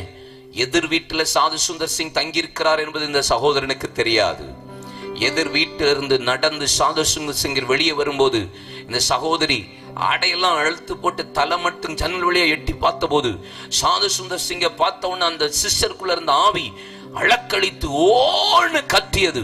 சாது சுந்தர் சிங் ஜஸ்ட் திரும்பி தான் அந்த ஜன்னலை பார்த்தா அந்த சகோதரி சொன்னார்களாம், இயேசு போகிறா, இயேசு போகிறா. இதை சொன்ன உடனே அவர் திரும்பி பார்த்தது அந்த சகோதரி பத்தன்று விழுந்தார்கள். சாது சுந்தர் சிங் போய் கையை வச்சு ஜெபம் பண்ண என்னன்னு பார்க்க ஒண்ணும் இல்லை. அவர் பாட்டுக்கு போயிட்டார் கூட்டத்துக்கு. ஒரு தேவ மனிதன் அவரை பார்க்கும் போதே இயேசுவை பார்த்தது போல இருக்குமானா இந்த கடைசி காலத்துல நமக்கு முன்னாடி கர்த்தர் பல மாதிரிகளை வைத்திருக்கிறா. அந்த மாதிரிகளை நான் கால் எடுத்து வச்சாலே போதும், கர்த்தர் என்னை பிதாக்களை விட தேவன் என்னை பெருக பண்ணுவார் என்பதை எத்தனை பேர் நம்புறீங்க, விசுவாசிக்கிறீங்க? எனக்கு நடக்கும், என் குடும்பத்துக்கு நடக்க போகிறது, என் ஊழியத்தில் இது நடக்க போகிறது, என் சபையில் இது வாய்க்க போகிறது. ஆமென், அல்லேலூயா. அப்ப இயேசுதான் எனக்கு எல்லாமே மாதிரி. ஜெபமா இயேசுதான். லூக்கா 21ஆம் அதிகாரமா இருக்கட்டும், மார்க் 14ஆம் அதிகாரமா இருக்கட்டும், அங்கே லூக்கா 15ஆம் அதிகாரமா இருக்கட்டும், மத்தேயு 24, 26ஆம் அதிகாரமா இருக்கட்டும், இயேசு மலையிலே ஜெபித்தார், கெத்செமனே தோட்டத்திலே ஜெபித்தார், இரவு முழுவதும் ஜெபித்தார், விடிய காலம் எழுந்து ஜெபித்தார், சீஷர்களை அக்கறைப்படுத்தி விட்டு இவர் தனியே தேவ சமூகத்திலே ஜெபித்தார். மறுரூப மலையில தேவ சமூகத்திலே ஜெபித்துக் கொண்டிருக்கும் போது மறுரூபமானா. இயேசு ஜெபத்திற்கு எல்லாவற்றுக்கும் அவர்தான் மாதிரி. பிரசங்கமா இயேசுதான் மாதிரி, உபதேசமா இயேசுதான் மாதிரி, பரிசுத்தமா இயேசுதான் மாதிரி, ஊழியமா இயேசுதான் மாதிரி, அற்புத அடையாளங்களா இயேசுதான் எனக்கு மாதிரி. எனக்கு முன்பாக இயேசு எல்லா மாதிரியை முன்வைத்து போயிருக்கிறார். இயேசு செய்ததை நான் செஞ்சிட்டாலே போதும், கர்த்தர் என்னை பெருக பண்ணிடுவார்.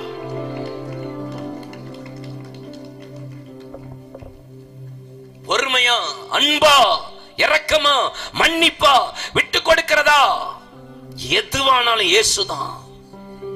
இயேசுதான் எனக்கு எல்லாமே. அதை செஞ்சிட்டாலே போதுமே. அப்ப கிறிஸ்தவ உலகம் ஏன் இன்னைக்கு இப்படி இருக்கு? ஏன் இப்படி இருக்கு? மகாத்மா காந்தி சுதந்திர போராட்டத்துக்கு முன்னாடி 1945 கர்நாடகாவில் அவர் சுதந்திர பிரச்சாரம் பண்ணும்போது மேடையில் உட்கார்ந்துட்டு அது நியூ டெஸ்டமெண்ட் மலை பிரசங்கம் 5, 6, 7 அதிகாரத்தை வாசிக்க சொல்லிட்டு அவர் சொன்ன ஒரு வார்த்தை என்ன தெரியுமா? இந்த வசனத்தை இந்திய தேசத்தில் உள்ள கிறிஸ்தவர்கள் கை கொண்டாலே போதும், இந்திய தேசம் கிறிஸ்தவ தேசமா மாறுன்றது ஏன் ஸ்டேட்மெண்ட் இல்ல, அவர் மகாத்மாவோட statement. I love Christianity but I hate Christians. ஏன்? பேசுவான், செய்ய மாட்டான். பேசுவான், செய்ய மாட்டான். அவர் சொல்றாரு, இது தேசம் இந்து தேசம் இல்ல, கிறிஸ்தவ தேசம். மலை பிரசங்கத்தை கை கொண்டாலே போதும். அப்படின்னா சர்ச்சுக்கு வர்றது விஷயம் இல்லைங்க, நான் சபைக்கு போறது விஷயம் இல்ல, பைபிள் வச்சிருக்கிறது விஷயம் இல்ல, பெரிய விஷயம் எல்லாம் கிடையாது. 2 யோவான் 1:8 செய்கைக்கு தக்க பலனை நீ பெற்றுக்கொள்ளும்படி, பூரண பலனை பெற்றுக்கொள்ளும்படி நீ எச்சரிக்கையாயிரு. உன் செய்கைக்கு தக்க பலனை நீ இழந்து போகாதபடி பூரண பலனை பெற்றுக்கொள்ளும்படி நீ எச்சரிக்கையாயிரு. உங்க செய்கை ரொம்ப முக்கியம், உங்க கிரியை ரொம்ப முக்கியம். பைபிள கையில வச்சிருக்கிறத விட, நான் ஒயிட் அண்ட் ஒயிட் போட்டிருக்கிறத விட, நான் பெந்தேகோஸ்தே அனுபவத்தில் நகையை களைத்திருக்கிறத விட, அதை விட மேல என்னுடைய கிரியை ரொம்ப முக்கியம், செய்கை ரொம்ப முக்கியம். ஏவாள் சொல்லுகிறா, நான் கர்த்தரால ஒரு மனுஷனை பெற்றேன் என்று அவனுக்கு காயின் என்று பெயரிட்டாள். 4ஆம் அதிகாரம் 1ஆம் வசனத்தில் கர்த்தரால் ஒரு மனிதனை பெற்றேன் என்று காயின். ஆனா அதே காயினை பத்தி 1 பேதுரு 3ஆம் அதிகாரம் 12ஆம் வசனத்துல நீங்க வாசித்து பாருங்க. பொல்லாங்கானனினால் உண்டான காயினை போல நீங்கள் இராதபடி அவன் செய்கை எப்படி இருந்தது? தன் சகோதரனை பகைத்து கொலை செய்த அவனுடைய செய்கை கிரியை பொல்லாங்கானவை இருந்தபடியா தேவனால் பெற்றேன் என்று சொல்லுகிறார். ஆனா கிரியையின் வந்த போது அவன் பொல்லாங்கானனினால். பிறப்பு எப்படி? கர்த்தரால். வாழ்க்கை எப்படி? பிசாசால். எப்படிங்க பெருக்கம் வரும்? ஒரு காலத்துல நம்மளெல்லாம் வேதக்காரங்கன்னு சொன்னாங்களே, கர்த்தருடைய ஜனம்னு சொன்னாங்களே. இன்னைக்கு உங்க 5 கிராமத்துல தான் ஒரு இடத்துக்காகவே ஒரு டாக்டரை போட்டாங்க. குடும்பம் முழுசும் கிறிஸ்தவ குடும்பம். உங்க ஊர் பக்கத்துல தான் பேரெல்லாம் ஸ்தேவானு, சீமோனு, எஸ்தரு, ரூத்து. ஒரு டாக்டரை கொலை செஞ்ச கூட்டம். எங்க போவ? பேப்பரை பார்த்தாலே வேதனையா இல்லைங்க இருந்துச்சு. ஸ்தேவானு, ரூத்து, சீமோனு, எங்க போக வேதனை? சபையில இருக்கிறது விஷயமே இல்ல, நீங்க பைபிள் வச்சிருக்கிறது விஷயம் இல்ல, பெந்தேகோஸ்தே சபையில இருக்கிறது விஷயம் இல்ல. உங்கள் கிரியைக்கு தக்க பலனை நீங்கள் இழந்து போகாதபடிக்கு பூரண பலனை பெற்றுக் கொள்ளும்படி எச்சரிக்கை. லேலுயா சொல்லுங்க.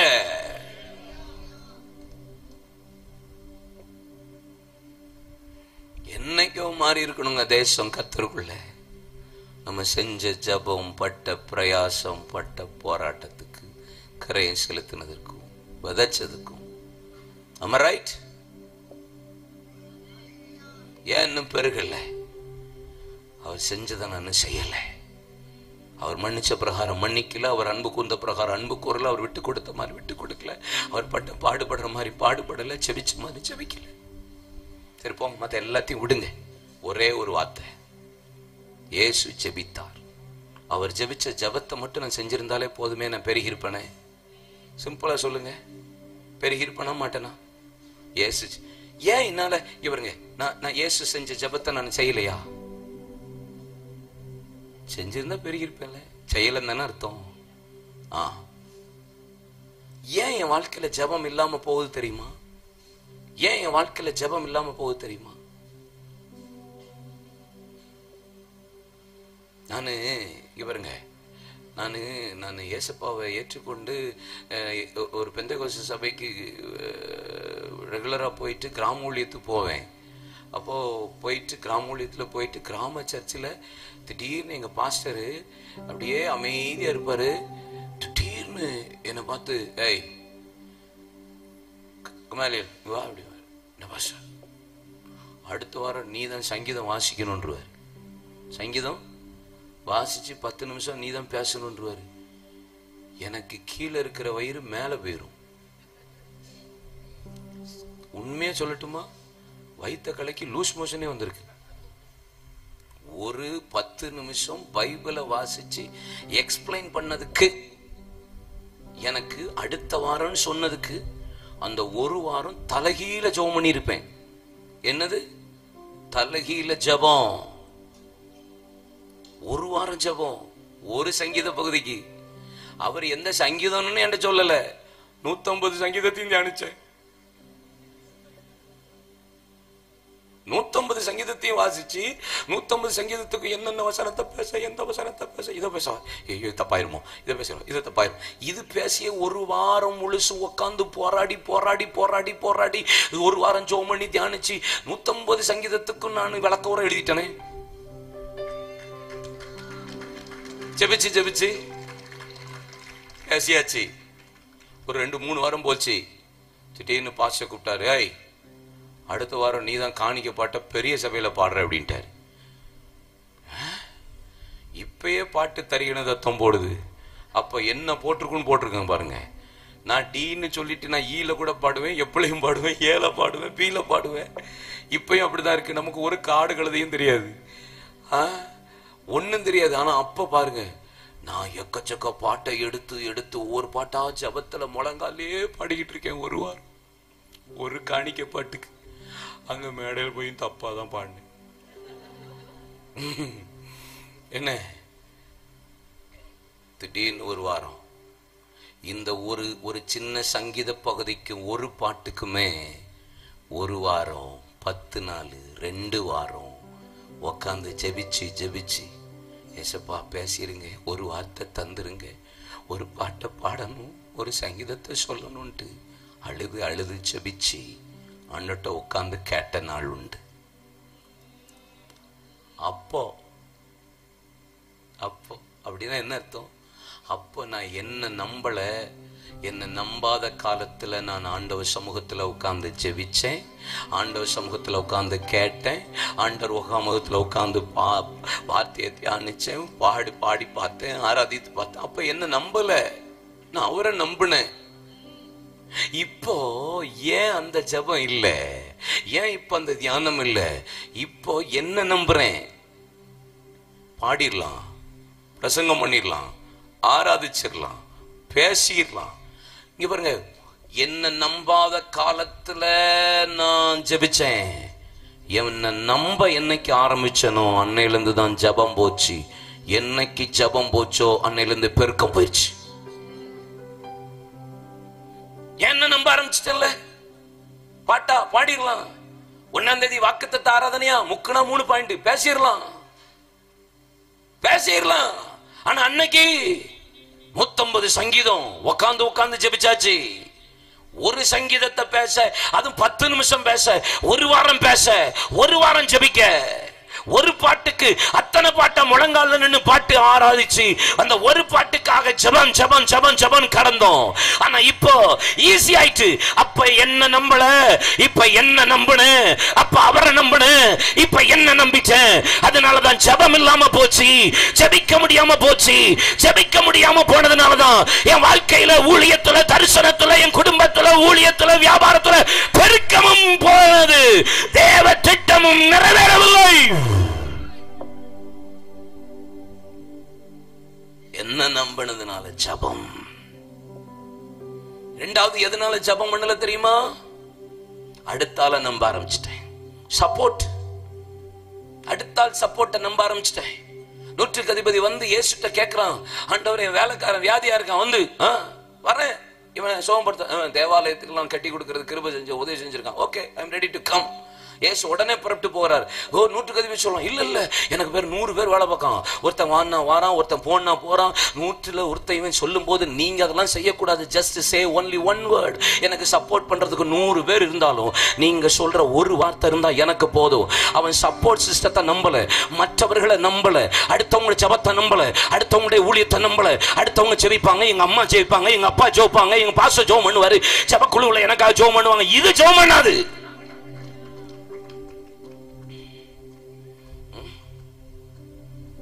நேற்று எனக்கு ஒரு மெசேஜ் வருது மெயிலில். எப்படி ஜெயிலுமா, நாங்கள் ரொம்ப கஷ்டப்படுறோம், எங்கள் வீடு கஷ்டம், எங்கள் அப்பா எங்கள் அம்மா ரொம்ப எங்கள் அப்பா ரொம்ப கஷ்டப்படுறாங்க, எங்கள் அப்பா எப்போ இறந்து போவாங்கன்னே தெரியாத அளவுக்கு எங்கள் அம்மா அவர் சாப்பிட்டோன்னு காத்திருக்கிற மாதிரி இருக்குது. நீங்கள் எனக்காக உபவாசம் பண்ணி எனக்காக தொடர்ந்து ஜெபிச்சா நல்லா இருக்கும். எப்படி உபவாசம் பண்ணி, எப்படி நீங்கள் எனக்காக தொடர்ந்து உபவாசம் பண்ணணுமா? எத்தனை நாள் வேற சொல்லல, ஒரு வாரமா 2 வாரமா தெரியல. நீங்க தொடர்ந்து உபவாசம் பண்ணி தொடர்ந்து எனக்காக நீங்கள் தொடர்ந்து ஜெபியுங்கள். கண்டிப்பாக எங்க அம்மா மனம் மாறுவார்கள். நாங்க உங்களுக்காகவே உபவாசம் போட்டு உங்களுக்காகவே நாங்க ஜெபம் பண்ணோம்னா எங்களுக்கு ஜோதி தோன்றும் ஒரு தேசம் உண்டு. சில ஆட்களுக்கு விசுவாசமும் இருக்காது. நான் ஒரு கூட்டத்தில் மேக்சிமம் நான் ரொம்ப அப்படி பயங்கரமாக ஜெபம் பண்ணி அப்பெல்லாம் என்கரேஜ் பண்ண மாட்டேன். காட் பிளஸ் யூ, கர்த்தர் ஆசீர்வதிப்பா, கிருபை கூட இருக்கட்டும் போவேன். ரொம்ப ஆவியில் ஏவப்பட்டா ஒரு வார்த்தை வசனம் வந்துச்சுன்னா சொல்லி ஜெபிப்பேன். மேக்சிமம் அடுத்தவங்க ஜெபிக்கணும், நம்ம ஜெபம் பண்ணி அவங்கள வீக் ஆக்கக்கூடாதுன்னு நினைப்பேன். ஆனால் ஜெபிப்போம், சபையில் சப்போர்ட் பண்ணுவோம். அப்போது ஒரு ஒரு ஒரு ஒரு அம்மா ஒரு அக்கா வருது, பாஸ்டர் என் புருஷன் குடிக்கிறான் பாஸ்டர், ரட்சிப்பின் அனுபவமே பரல பாஸ்டர், அவர் ரட்சிக்கப்படணும் பாஸ்டர், நான் ஜெபிச்சுட்டே இருக்கேன் பாஸ்டர், ஜெபிங்க பாஸ்டர். வந்துச்சு கையை வச்சு, நானும் பாரத்தோட, ஏன்னா நானும் குடின்னு குடிச்சிருக்கேனே, அதனால பாரத்தோட கை வச்சு ஏசப்பா அந்த குட்டி விரியினோவிய அவன் ரட்சிக்கெல்லாம் படமாட்டான் பிரதர். எனக்கு அந்த அக்கா ப்ராபசி சொல்லுது. நான் கையை வச்சு அந்த ஆவிய அப்படி ஆக்ரோஷத்தோட கிளம்பி அடிக்கிறேன். முழு பலனை கொடுத்து இயேசுவின் நாமத்தை அந்த குட்டி வெறியன் அவன் எங்க பிரதர் ரட்சிக்கப்படுவான். புருஷன் மேல அவ்வளவு நம்பிக்கை. தோத்திரம். இந்த ஆட்களெல்லாம் வச்சு நம்மளும் ஊழியத்தை நடத்திட்டு இருக்கோம் பாருங்க. தோத்திரம். பாதி பாஸ்டர்மார்களுக்கு மண்டையில இல்லாம போறதுக்கு காரணமே இதுதான், வெள்ளையாறதுக்கும் காரணம் இதுதான். தோத்திரம். ஒன்னு என்ன நம்புறேன், இன்னொன்னு யாரையாவது நம்புறேன். அவங்க ஜெபிப்பாங்க, இவங்க ஜெபம் பண்ணுவாங்க, எங்க அம்மா ஜெபிப்பாங்க, எங்க பாஸ்டர் எனக்காக ஜெபம் பண்ணுவாரு. இல்ல இல்ல, அதனாலதான் இன்னைக்கு பெருக்கம் போனது, ஜெபம் போனது, பெருக்கமும் போனது. அல்லேலூயா சொல்லுங்க. ஒரே ஒரு வசனம் வேகமா நான் உங்களுக்கு முன்னாடி நிறுத்த போறேன். தானியேல் 9ஆம் அதிகாரம் அதனுடைய 23ஆம் வசனத்தை வாசித்து பாருங்களேன். தானியேல் 9:23. நீ மிகவும் பிரியமானவன், ஆதலால் நீ வேண்டிக்கொள்ள தொடங்கின போது கட்டளை வெளிப்பட்டது, நான் அதை அறிவிக்க வந்தேன். இப்போதும் சொல்லுகிற வார்த்தையை நீ கவனித்து கேட்டு தரிசனத்தை அறிந்து கொள். இங்க பாருங்க, தானியேல்ட்ட ஆண்டவருடைய வார்த்தை வருகிறது. பாபிலோனில் இருக்கிற தேவ மனிதன் கர்த்தருடைய வார்த்தைக்கு கீழ்ப்படிந்து தேவ சித்தத்தை நிறைவேற்றி ராஜாவின் போஜனத்தினால் தன்னை தீட்டுப்படாதபடி இருதயத்தில் தீர்மானம் பண்ணி கொண்டிருக்கிற ஒரு விளையேற பெற்ற ஒரு தேவ மனிதன். அவன் தேவ சமூகத்துல நின்று காத்திருந்து ஜெபிக்கிறான். ஆண்டவர் அவளுக்கு தரிசனங்களை கொடுக்கிறார். தானியேல் 4ஆம் அதிகாரத்திலிருந்து 5ஆம் அதிகாரம் வரைக்கும் ஏறக்குறைய ஒரு 23 வருஷம் கிட்ட தானியேல் என்கிறவரையே பாபிலோன் தேசம் மறந்து போனது.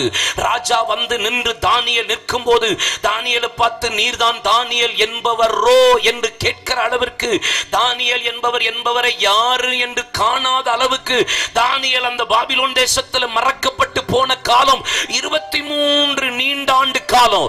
அதற்கு பின்பாகவும் தேவ சமூகத்திலே வானத்தின் பலகனி வழியாக எருசலேமை பார்த்து தொடர்ந்து ஜெபித்துக் கொண்டிருந்த ஒரு தேவ மனிதன் இப்பொழுது 9ஆம் அதிகாரம் 23ஆம் வசனத்தில் சொல்லுகிறார், என் பிரியமான தானியேலே, நீ ஜெபிக்கு முன்பாகவே கட்டளை வெளிப்பட்டது என்று சொல்லுகிறார். ஜெபிக்கு முன்பாகவே கட்டளை வெளிப்பட்டது.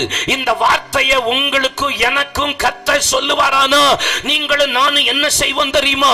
உடனே ஜெபத்தை நிறுத்திடுவோம். ஜெபிக்கு முன்னாடி கட்டளை வெளிப்பட்டதுன்னா ஜெபத்தை நிறுத்திட்டு, தோத்திர ஆண்டவரே, எனக்கு கர்த்தர் கட்டளையை கொடுத்துட்டார் என்று சொல்லுவோம். ஆனா வேதம் அப்படி சொல்லவில்லை. அங்கே தானியேல் 10ஆம் அதிகாரம் 3 13 வசனத்தை வாசித்து பாருங்க. ஜெபிக்கு முன்பாகவே கட்டளை வெளிப்பட்டது என்று சொன்னாலும் தானியேலோ 3 வாரம் அளவும் புசியாமல், பரிமள தைலம் பூசிக்கொள்ளாமல், ருசியான ஆகாரத்தை தன் வாயில எடுத்துக் கொள்ளாமல் தேவ சமூகத்தில் 21 நாள் தேவ சமூகத்தில் தொடர்ந்து ஜெபித்தான். Just command was released. கட்டளை வெளிப்பட்டது. command was released. ஏதோ வார்த்தை தான் வெளிப்பட்டிருக்கே வெளியே இன்னும் நிறைவேறி வெளிப்படவில்லை. இப்பொழுதுதான் வார்த்தை வந்திருக்கிறது. நிறைவேறுகிறதற்கு காலம் எடுக்கும். ஆனா அது வரைக்கும் நான் தேவ சமூகத்தில் தொடர்ந்து ஜெபித்தால் தான் தேவன் எனக்கு பெருக்கத்தை தருவார்.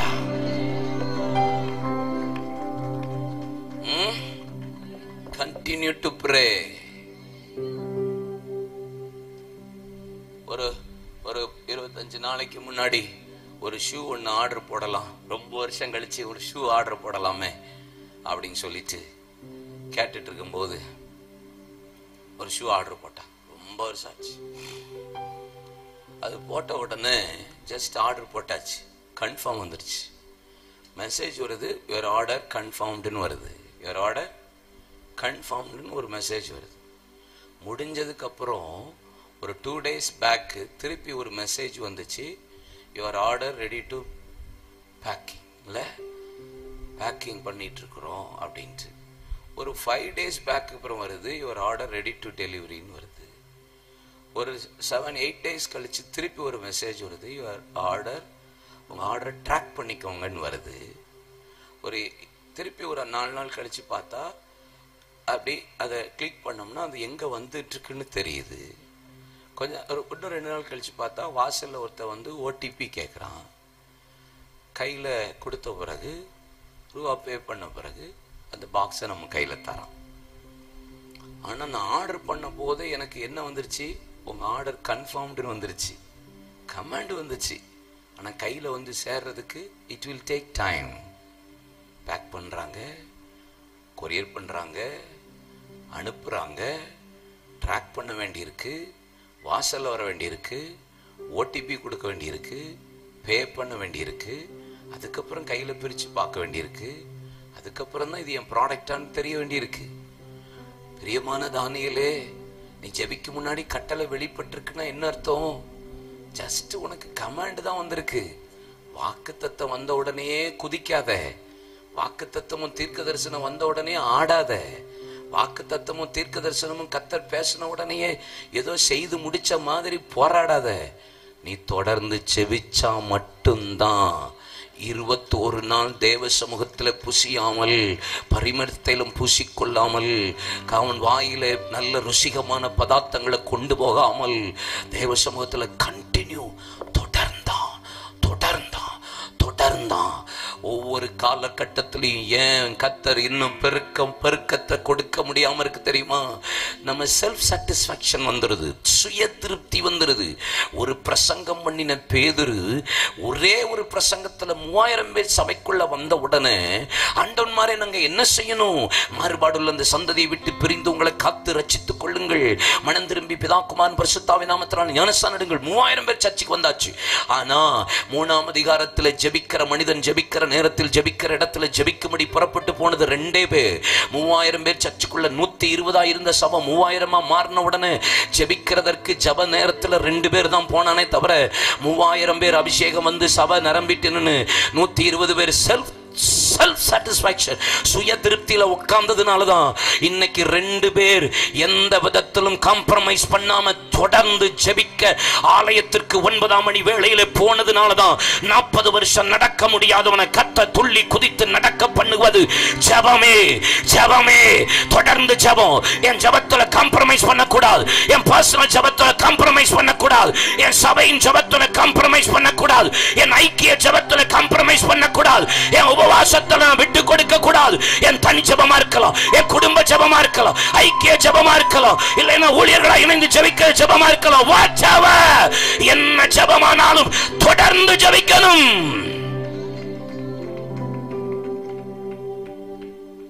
ஒருத்தன் பெதஸ்தால 38 வருஷம் தொடர்ந்தான், 38 வருஷம் அதே இடத்துல இருந்தான். அதனாலதான் அவனுக்கு சுகம்.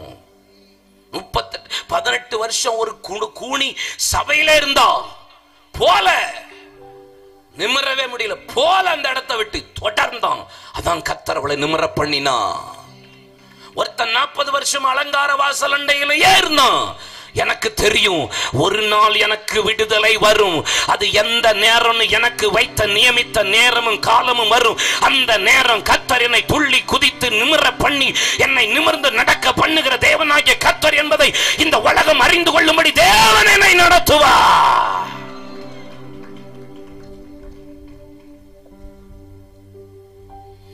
என் தேவன் எனக்காய் ஏதாகிலும் செய்திடுவார், என்றாகிலும் என்னை மறந்தது உண்டா? ஒரு நாள் மறக்க மாட்டார். வெளிப்படுத்தல் 2ஆம் அதிகாரம் 10ஆம் வசனம் சொல்லுகிறது, பிசாசானவர் உங்களை 10 நாளிலே காவல் வைப்பான். only 10 days. கவலைப்படாம விடுதலை வரும்.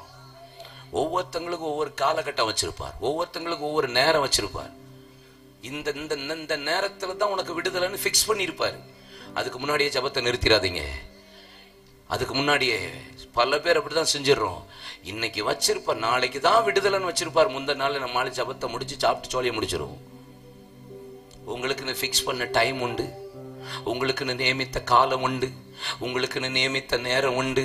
வேதம் சொல்லுகிறது, அவன் தொடர்ந்து 3 வாரம் அளவும் தேவ சமூகத்தில் காத்திருந்த போது பெர்சிய அதிபதியாகிய பிசாசானவன் அவனோடு வந்து போராடினான், ஜபத்தை தடை பண்றான். இங்க பாருங்க, நீங்க தொடர்ந்து ஜெபிக்க ஆரம்பிக்கிறீங்கன்னு தெரிஞ்சிட்டனாலே பிசாசு தடை பண்ண வருவான். உங்களை தடை பண்ணுவான், உங்க ஆசீர்வாதத்தை தடை பண்ணுவான், உங்க குரோத்தை தடை பண்ணுவான், உங்களுடைய வளர்ச்சியை தடை பண்ணுவான், உங்களுடைய ஆசீர்வாதத்தை தடை பண்ணுவான், உங்க நம்பிக்கையை தடை பண்ணுவான்.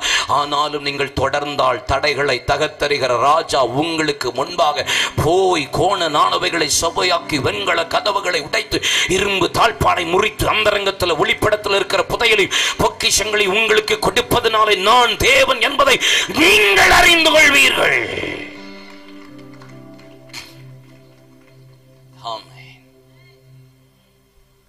சாமுவேல் 30ஆம் அதிகாரத்தில் அமலேக்கியர் தென்புறத்து சீமையிலிருந்து வந்து அங்கே வந்து எல்லாவற்றையும் சிறைப்படுத்தி கொண்டு போன போது தாவீது பலன் போக மட்டும் அழுது தன்னை திடப்படுத்தி கொண்டதுக்கு பின்பாக ஏபோத்தை தரித்து கர்த்தரிடத்தில் விசாரிக்கும்படி போனா.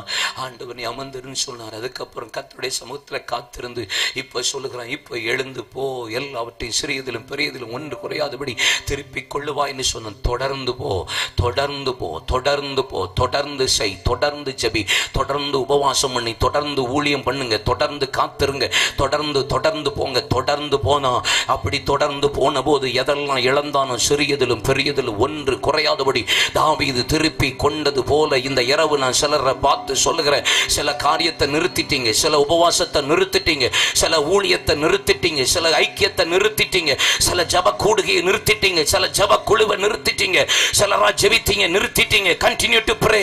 இந்த 12வது வருஷம் இந்த இடத்துல வந்திருக்கிற தேவ ஊழியர்களே, தேவ மனிதர்களே, தேவ ஜனங்களே, ஜீவ தோட்ட திருச்சபையை சிலரை நிறுத்திக்கலாம்.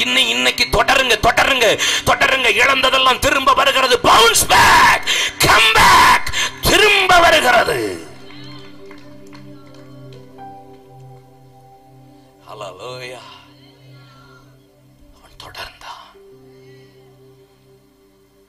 ஆதியாகமம் 32ஆம் அதிகாரத்துல வந்து ஜெபம் பண்ணிட்டே இருக்கான் பாருங்களேன். யாக்கோபு ஆண்டவர் சொல்றாரு, பொழுது விடியுது போவிடுங்கிறாரு. எப்படி பொழுது விடியுது போவிடுங்கிறாரு. இவன் சொல்றான், என்ன ஆசீர்வதிங்க அப்புறம் பார்க்கலாம் அப்படிங்கிறான். அவரு போப்பா விடு, என்ன விடுங்கிறாரு, பிளஸ் பண்ணுங்கிறார். ஆண்டவர் என்ன சொல்ல வர்றாரு? பொழுது விடியுது போக விடுன்னா என்ன அர்த்தம்னா, நான் உனக்கு நியமித்த நேரத்தை ஃபிக்ஸ் பண்ண டைமை தாண்டி நீ ஜெபம் பண்ணிக்கிட்டே இருக்கிற, என்ன விடுங்கிறாரு. நான் ஃபிக்ஸ் பண்ண உனக்கு ஒரு டைம், ஒரு காலத்தை நியமிச்சேன், அதையும் தாண்டி ஜெபிக்கிற.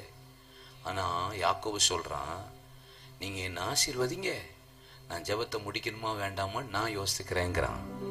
இன்னைக்கு எழுப்புதலுக்கு யார் தேவை தெரியுமா? ஒரு இவான் ராபர்ட்ஸ் என்றார், 10 வருஷம் தேவ சமூகத்துல தொடர்ந்து ஜெபித்தான். ஒரு வில்லியம் சைமூர் என்றார், 14 வருஷம் தேவ சமூகத்துல காத்திருந்து தொடர்ந்து ஜெபித்தார். ஒரு ஜான் நாக்ஸ் என்றார், 7 வருஷம் ஸ்காட்லாண்டில் செவ்விந்தியர்களுக்காக மலைப்பகுதிகளிலும் காட்டில் போய் ஜெபித்தார். ஒரு ஜோனத்தன் கோஃபோர்த் என்றார், வட சீனாவில் பணியில 3 அதிகாலை 4 மணிக்கு எழும்பி தொடர்ந்து 3 வருஷம் ஜெபித்தார். ஒரு வில்லியம் கேரியா இருக்கட்டும், ஒரு வில்லியம் சைமூரா இருக்கட்டும், ஒரு ஜோனத்தான் கோஃபோர்த்தா இருக்கட்டும், ஒரு வில்லியம் ஜெரேமியன் லாம்ஃபயரா இருக்கட்டும், தாமஸா இருக்கட்டும், ஒரு பிசினஸ் மேன் தான் ஜெரேமியன் லாம்ஃபயர். தொடர்ந்து அவர் தேவ சமூகத்தில் காத்திருந்து போராடி தினமும் பிசினஸ் டைம்ல 1/2 மணி நேரம் தொடர்ந்து ஜெபிச்சது 6 லட்சம் பிசினஸ் மேன் ரட்சிப்புக்குள்ள நடத்தியது தான் லேமன்ஸ் ரிவைவல். இன்றைக்கும் இந்தியா தமிழ்நாட்டில் இவ்வளவு தொடர்ந்து 12 மணி நேரம், 7 மணி நேரம், 6 மணி நேரம் இரவு ஜபம், அந்த ஜபம், இந்த ஜபம் ஏன் தொடர்ந்துகிட்டே இருக்கிறோம் தெரியுமா? தொடரதான் வரப்போகிற எழுப்புதல் மகிமையா இருக்கும், வரப்போகிற பெருக்கம் மகிமையா இருக்கும். இதிலும் பெரிதானவைகளை கிரகிக்க முடியாத காரியங்களை தேவன் நம் தேசத்துல செய்ய போகிறார். எழும்புறீங்களா?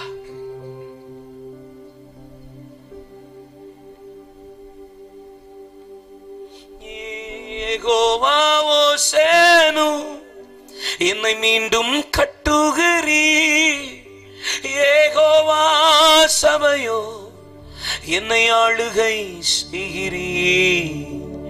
நீர் இல்லாமல் ஒன்றும் இல்லையே, என்னை தள்ளாமல் சேர்த்து கொண்டீரே. நீர் இல்லாமல் ஒன்றும் இல்லையே, என்னை தள்ளாமல் சேர்த்து கொண்டீரே. உங்க பிரசன்னத்தில் அமர்ந்திருந்து நீ செய்யும் யுத்தம் காண்பே. உங்க பிரசன்னத்தில் அமர்ந்திருந்து நீ செய்யும் யுத்தம் காண்பே. என் பலத்தினா ஒன்றும் ஆகாது, என் சுயத்தினா ஒன்றும் நடக்காது. சொல்லுங்க, என் பலத்தினா ஒன்றும் ஆகாது, என் சுயத்தினா ஒன்றும் நடக்காது. உங்க பிரசன்னத்தா கூடுமே, உங்க உங்க பிரசன்னந்தா போதுமே. கமோ உங்க பிரசன்னத்தா கூடுமே. உங்க பிரசன்னந்தா போதுமே. ஏகோசேனு என்னை மீண்டும் கட்டுகிறீ. ஏகோவா சபையோ என்னை ஆளுகை செய்கிறீ. ஏகோவா ஓசேனு என்னை மீண்டும் கட்டுகிறீ. ஏகோவா சபையோ என்னை ஆளுகை செய்கிறீ. நீர் இல்லாமல் ஒன்றும் இல்லையே. என்னை தள்ளாமல் சேர்த்து கொண்டீரே. கண்களை மூடி கர்த்தரை நோக்கி பார்த்து ஒரு வார்த்தை நம்ம பேசி ஜெபித்து முடிக்க போகிறோம். என்ன ரொம்ப நம்பிட்டேன். அநேகருடைய சப்போர்ட்டை மற்றவங்களை நான் ரொம்ப நம்பிட்டேன். அடுத்தவங்களை சார்ந்துட்டேன். அதனாலதான் ஜெபம் போச்சு. இல்லைன்னா நான் பெருகி இருப்பேன். இல்லைன்னா நான் ஆசீர்வதிக்கப்பட்டிருப்பேன். நான் உயர்த்தப்பட்டிருப்பேன். உபாகமம் 31 அதிகாரத்துல அதனுடைய 11 வசனத்திலிருந்து அதே 30 அதிகாரம் 11 14 வசனம் சொல்லப்பட்டிருக்கிறது. வானத்துக்கு ஏறியோ கடலுக்கு ஆழத்திற்கு போகையோ அதை உன்னிடத்துல கொண்டு வர வேண்டியதில்லை. இதெல்லாம் நீ செய்யணுங்கிறதுக்கு மலையில ஏற வேண்டாம், வானத்துக்கு ஏற வேண்டாம், கடலின் ஆழத்துக்கு போக வேண்டாம். அதை நீ செய்யும்படி உன் வாயிலேயே நான் வைத்திருக்கிறேன். உன் பக்கத்துல தான் இருக்கு. இதெல்லாம் நீ ஜஸ்ட் நீ கை கொண்டாலே போதுமே. நீ மேல ஏறணும், அங்க போகணும், அதை செய்யணும், இதை அதெல்லாம் வேணாம். உனக்கு முன்னாடி எல்லாம் இருக்கு. நீ இதை அப்ளை பண்ணு. அதை நீ செஞ்சாலே போதும். ஊழியம் பண்ணாலே போதும். நீ ஜெபிச்சாலே போதும். நீ ஆத்துமாதயம் பண்ணாலே போதும். நீ காத்திருந்தாலே போதும். நீ உபவாசிச்சாலே போதும். அதை நான் அப்படியே அச்சடையாளங்களை தரித்து கொண்டாலே போதும். நீங்களும் நானும் பெருகிடலாம். எழுப்புதலை பார்த்திடலாம். ஏன் தாமதிக்கிறதுன்னு தெரியுதா? ஏன் இன்னும் இவ்வளவு ஜெபிச்ச பிறகும் காத்திருக்கணும் புரியுதா? எத்தனையோ முறை என்ன நம்பிட்டேன், எத்தனையோ முறை மற்றவங்களை நம்பி சார்ந்துட்டேன். இல்ல இல்ல, இன்னைக்கு நான் ஒரு முடிவு பண்ணிட்டேன். இனி நான் தொடர்ந்து செயல்பட போகிறேன். இனி போராடி நான் ஜெபிக்க போகிறேன். என் நேரம் வருகிற வரைக்கும், என் காலத்துக்காக நான் காத்திருந்து போராட போகிறேன். அது வரைக்கும் என் நேரத்துக்காக ஜெபிப்பேன். என் நேரம் வரும்போது ஒருவரும் கிரகிக்க கூடாத பெரிய காரியங்கள், எண்ணி முடியாத, ஆராய்ந்து முடியாத அந்த பெருக்கம், அந்த ஆசீர்வாதம், அந்த அதிசயம், அந்த நன்மை, அந்த வேண்மை, அந்த உயர்வு கையை தட்டி வாயை திறந்து இதுவரைக்கும் பார்க்கல, இதுவரைக்கும் உங்க கண்கள் காணல. சொல்லுங்க சொல்லுங்க, ஆண்டவரே ஒரு வார்த்தை சொல்லுங்க போதும். பக்தி உள்ளவன் எவனும் தேவ சமூகத்திலே ஜெபிப்பான், கர்த்தரை தேடுவான். அந்தி சந்தி மத்தியானவரை கர்த்தரை நோக்கி பார்ப்பான், கர்த்தரை நோக்கி நிற்பான். இந்த உலகத்துல எது கிடைத்தாலும் அதை விட தேவ சமூகம் எனக்கு இன்பம் என்று நினைப்பான். மோசே ஆண்டவர் சமூகத்தில் இரவு பகல் 40 நாள் இருந்துட்டு கீழே வராரு. ஆண்டவர் சொல்றாரு, ஜனங்கள் தங்களை கெடுத்துக்கிட்டாங்க, போ பாரு உடைச்சிட்டு. ஆண்டவரே இந்த மக்கள் எல்லாம் என்ன கர்த்தர் ரொம்ப வேதனை போட்டு சொல்றாரு, மோசே நான் அந்த ஜனங்களை அழிக்க போறேன், விட்டுரு. நான் உன்னை பெரிய ஜாதியாகிறேன், நீ விட்டுரு, நீ நோன்று. நீ அழைத்து வந்த உன் ஜனங்கள் தங்களை கெடுத்துக்கிட்டாங்க, நான் அழிக்க போறேன். நான் உன்னை பெரிய ஜாதியாகிறேன். நான் இனி உங்க கூட வர மாட்டேன், உங்க கூட போக மாட்டேன், வர மாட்டேன்னு கர்த்தர் சொன்ன போது மோசே 40 நாள் ஜெபிச்சுட்டு உபவாசம் பண்ணிட்டு இறங்கிறார். ஆண்டவர் பார்த்து சொல்றாரு, உடைய கண்களில் கிருபை கிடைச்சது. எதனால நீங்க எங்க கூட வந்தாத, நீங்க எங்க கூட வரலைன்னா எங்களை அனுப்பாதீங்க. 40 நாள் இருந்துட்டு வந்தவன் அடுத்த நாள் போறதுக்கும் அவரை கேட்கலாம், அடுத்த நாளும் போறதுக்கு நீங்க வேணும், அடுத்த நாள் போறதுக்கும் உங்க வார்த்தை வேணும், அடுத்த நாள் போறதுக்கும் உடைய சமூகம், உடைய பிரச்சனை வேணும்னு கேட்கலாம். போயிருக்கலாமே, இல்ல இல்ல, நீங்க வாங்க, கூட வாங்க, என் முன்னாடி வாங்க. அதுக்கப்புறம் தான் சொல்றாரு, உனக்கு உனக்கு முன்னாடி போவேன், உனக்கு இளைப்பாறுதல், இந்த வேலையாவது எனக்கு முன்னாடி, எனக்கு அதெல்லாம் வேலையாவது, எங்களுக்கு முன்னாடி நீங்க வாங்க, எங்களுக்கு முன்னாடி வரலைன்னா எங்களை அனுப்பாதிருங்க, கொண்டு போகாதிருங்க. எத்தனை பேர் இனி இப்படி ஜெபிக்க போறீங்க, எத்தனை பேர் இப்படி போராட போறீங்க. எனக்கு நியமித்த நேரமும் எனக்கு நியமித்த சமயமும் முடிந்தாலும் பரவாயில்ல, என்ன ஜபத்தை நிறுத்த சொல்லாதீங்க. என்ன ஆசீர்வதிங்க, என்ன பெருக பண்ணுங்க, எனக்கு வேண்டிய நன்மைகளை தாங்க, எனக்கு வேண்டிய விடுதலையை தாங்க, எனக்கு வேண்டிய ஆசீர்வாதங்களை தாங்க. எத்தனை பேர் கேட்க போறீங்க, எத்தனை பேர் கேட்க போறீங்க? அது 18 வருஷமா இருந்தாலும் பரவாயில்ல, அது 38 வருஷமா இருந்தாலும் பரவாயில்ல, அது 40 வருஷமா இருந்தாலும் சரி. I don't bother about anything. எனக்கு இன்னைக்கு தேவையான ஆசீர்வாதம், எனக்கு இன்னைக்கு தேவையான பெருக்கம், எனக்கு இன்னைக்கு தேவையான நன்மை, சுகம், விடுதலை இந்த இரவு வேணும்னு எத்தனை பேர் விடாம கேட்க போறீங்க? தொடர்ந்து தொடர்ந்து சிறியதிலும் பெரியதிலும் ஒன்று குறையாதபடி திருப்பிக் கொள்ளுகிற நாள் வந்திருக்கிறது. இந்த பண்டிகையின் பிரதான நாள் உன்னுடைய நாள், இது உன்னுடைய நாள். My time has come. இது என் காலம், இது என் நேரம், இது என் காலம், இது எழுப்புதலின் நேரம். என் ஆசீர்வாதத்தின் நாள், என் விடுதலையின் நாள், என் ரட்சிப்பின் நாள், என் உயர்வின் நாள். கையை தட்டுங்க.